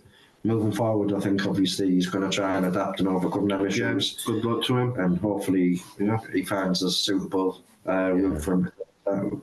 Gives him a quiet, peaceful fucking life without having to go to jail. I'm hoping, as I said, that it's his last time. That whatever adapts and comes from it, he deserves his peace. 100% is in both pieces. Peace with Pi CE and peace PEACE. He deserves rest and to be able to allow to recuperate from 20 years at war. I mean, the point you make here is it's basically the most important thing in any war, whether it be on a physical front line or something like this metaphysical struggle we've been in for decades, is comms, communication. So it's language. And I think that's what Gary's understanding now, is that he can keep the chilling room concept and idea, but it has to be delivered to the sharks in a way they'll understand and not just bite him, because otherwise he's just going to jump into a shark mouth and go, don't swallow me. And that's what I'm worried about with, as you say, mentioning other spaces. Yeah, the terminology and the wording 100%, and it's the argument, but it's also down to your integrity and your honesty too. Yeah. You can't say all these things and then come and bust you and be caught out doing other shit. You've got to practice what you preach. And that's what I'm saying, like, it's hard for us sometimes to practice what we preach when you could have took an easier route and an easier option, but we stay true to that, because we know that if ever shit does hit the fan, our legacy, our fucking paper trail, everything is exactly as what I've always said. There's no empty space. There isn't that same incident with the swab and that night in the car. There isn't that ambiguity for them to catch you in. It's almost like carrying a BBC reporter in your pocket to hold them accountable the whole time. It's commendable and it's correct. The war will never end until international legislation is amended, until we are truly emancipated, to borrow a phrase, which I maybe shouldn't. But to be really removed from these archaic legislations and to be the no little way around of going, oh, you smoked 3 inches into this boundary, which means here's £100 fine. Like, none of that bureaucracy and money and bullshit. It's either you leave us the fuck alone or we keep fighting. And we're regrouping. And there's a lot of people in the corporate space and those spaces that have got money and are slowly getting a conscience. When they lay off the cocaine, some of them are actually thinking about the fucking future. And so they wanting to come back to, like I said, local. I think local is the future. So, like I said, I share your sentiment of hoping you 20 years, because obviously, as you said, it's your 10th year anniversary. So happy anniversary. And yeah, I hope it continues, man. And Adrian, I hope you continue in your role and within the wider community to do the good that it would seem that you are doing. Yeah, thank you, Simpa. We've been working hard and we'll continue. We'll hopefully keep getting some positive stories out there. Good. Yeah. Look forward to it. I do. I was going to say, I apologize about the looming threat of a slap, but I think holds us connected for years to come, brother. I'll reaching out a hand of peace. But yeah, I've enjoyed this. Thank you for the time. I know I maybe took what feels like nearly about 3 hours there. But yeah, thank you very much, guys. I'll let you get off now. I'll do the housekeeping. This will be out next Monday, because I'm moving to Mondays, folks. I know I confused you with Fridays, but it's Monday now. We'll get chat about when it comes out, and we'll make sure we advertise it. Don't worry about it. Appreciate it. Thank you. And yeah, I'll get down and catch up with you before too long. I've had a bit of time off, but I think my head's in the space. So yeah, let's see what we can do, because it's grassroots, it's local, and it's community focused. That's how it's almost on the doorstep. Yeah, if you're not doing anything for 420, give us a shout and we'll sort you pass out. I appreciate it. Thanks, man. All right. Really enjoyed this, lads. I'll, like I said, let you get off. I will do some housekeeping now. And yeah, we'll touch base soon. See you later. Take care. All right. Peace and love, guys. Guy? Bye. Well, there you go, folks. So that was Michael Fisher and Adrian Brearay, the founder and CEO and manager of Exhale Harm Reduction Centre, respectively. Yeah, I enjoyed the conversation. I thought we covered a lot of good ground there. Really sort of dug into kind of the history, heritage, the journey that Michael has been on, and Adrian, when he's joined him in the recent years, have been on to kind of maneuver, change, alter, and adapt their model from the early days. And it was good to kind of get on record as part of this project of the Simpa Life, sort of what had actually sort of occurred in how it came to be from the horse's mouth, so to speak. So yeah, enjoyed that very much. I know, obviously, kind of touched on it. Me and Michael have not necessarily always seen eye to eye. We've always come to amicable, sort of respectful agreements and understanding on the things that we disagree with, and we agree on quite a lot of things. But yeah, got nothing but respect for his work and for kind of what he's been seeking to do. And for, as he says, the continuity, the consistency with which he works, I think speaks to his underlying mission. Is, as we even sort of intimated to there at the end about it, to him to have a price. And I've just put the looming, I don't know, I've got the lottery hand in my head. My hand isn't that big. But the kind of the threat of a fucking slap for, you know, don't sell out. But like you said, I don't think he would. Because as that number grows, what he's doing grows. And I think his meaning that he's chasing, the legacy, his heritage, the history that he wants to write for himself, as Ziggy must have a spliff, or John Holiday, or, you know, the creation of these things outside of himself, I think speaks to his larger vision.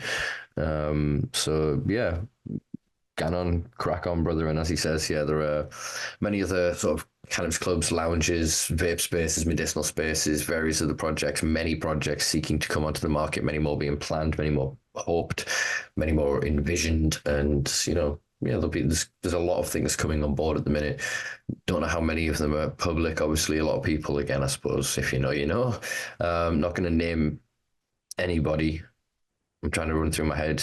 I'm not comfortable naming any clubs because I don't want to put anybody's kind of head on the pulpit. That's another thing. What do you call where the executioner whops the head off? Chopping block. Put the head on the. I'm not going to put the head on the chopping block of anybody, and to raise undue attention to anybody that doesn't want it. Obviously, yeah, what Michael has done through Teesside has been very public and continues to be very public. So yeah, we can obviously talk about that publicly. Anyway, I'm waffling on. I've kept you for nearly fucking 3 hours, folks. You've been fucking legends for sticking by, for enjoying this conversation.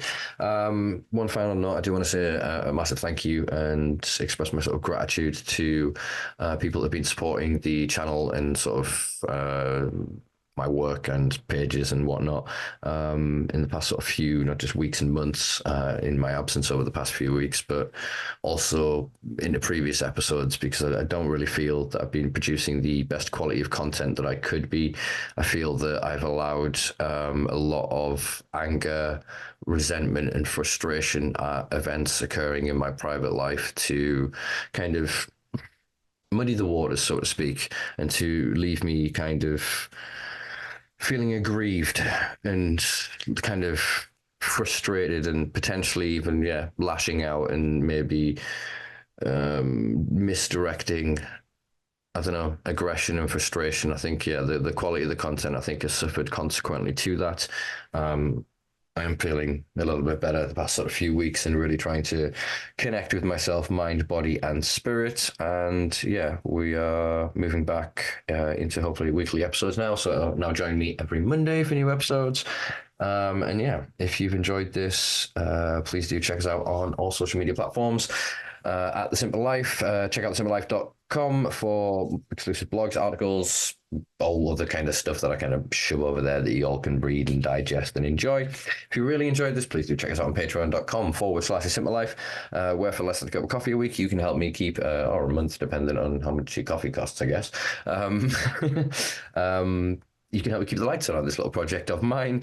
Yeah, you've been awesome. Thank you. Please do. Yeah, thumbs up, rating, all that good shit. Appreciate you. You've been wonderful. I'm running out of steam. It's been like 3 hours. I've been off for a couple of weeks. It's hard first shift back. All right, folks. You've been awesome. Be loved to each other, and I'll see you next week with, I don't know, somebody. Be awesome. You'll love it. I'll love it. It'll be great. All right, peace and love, folks.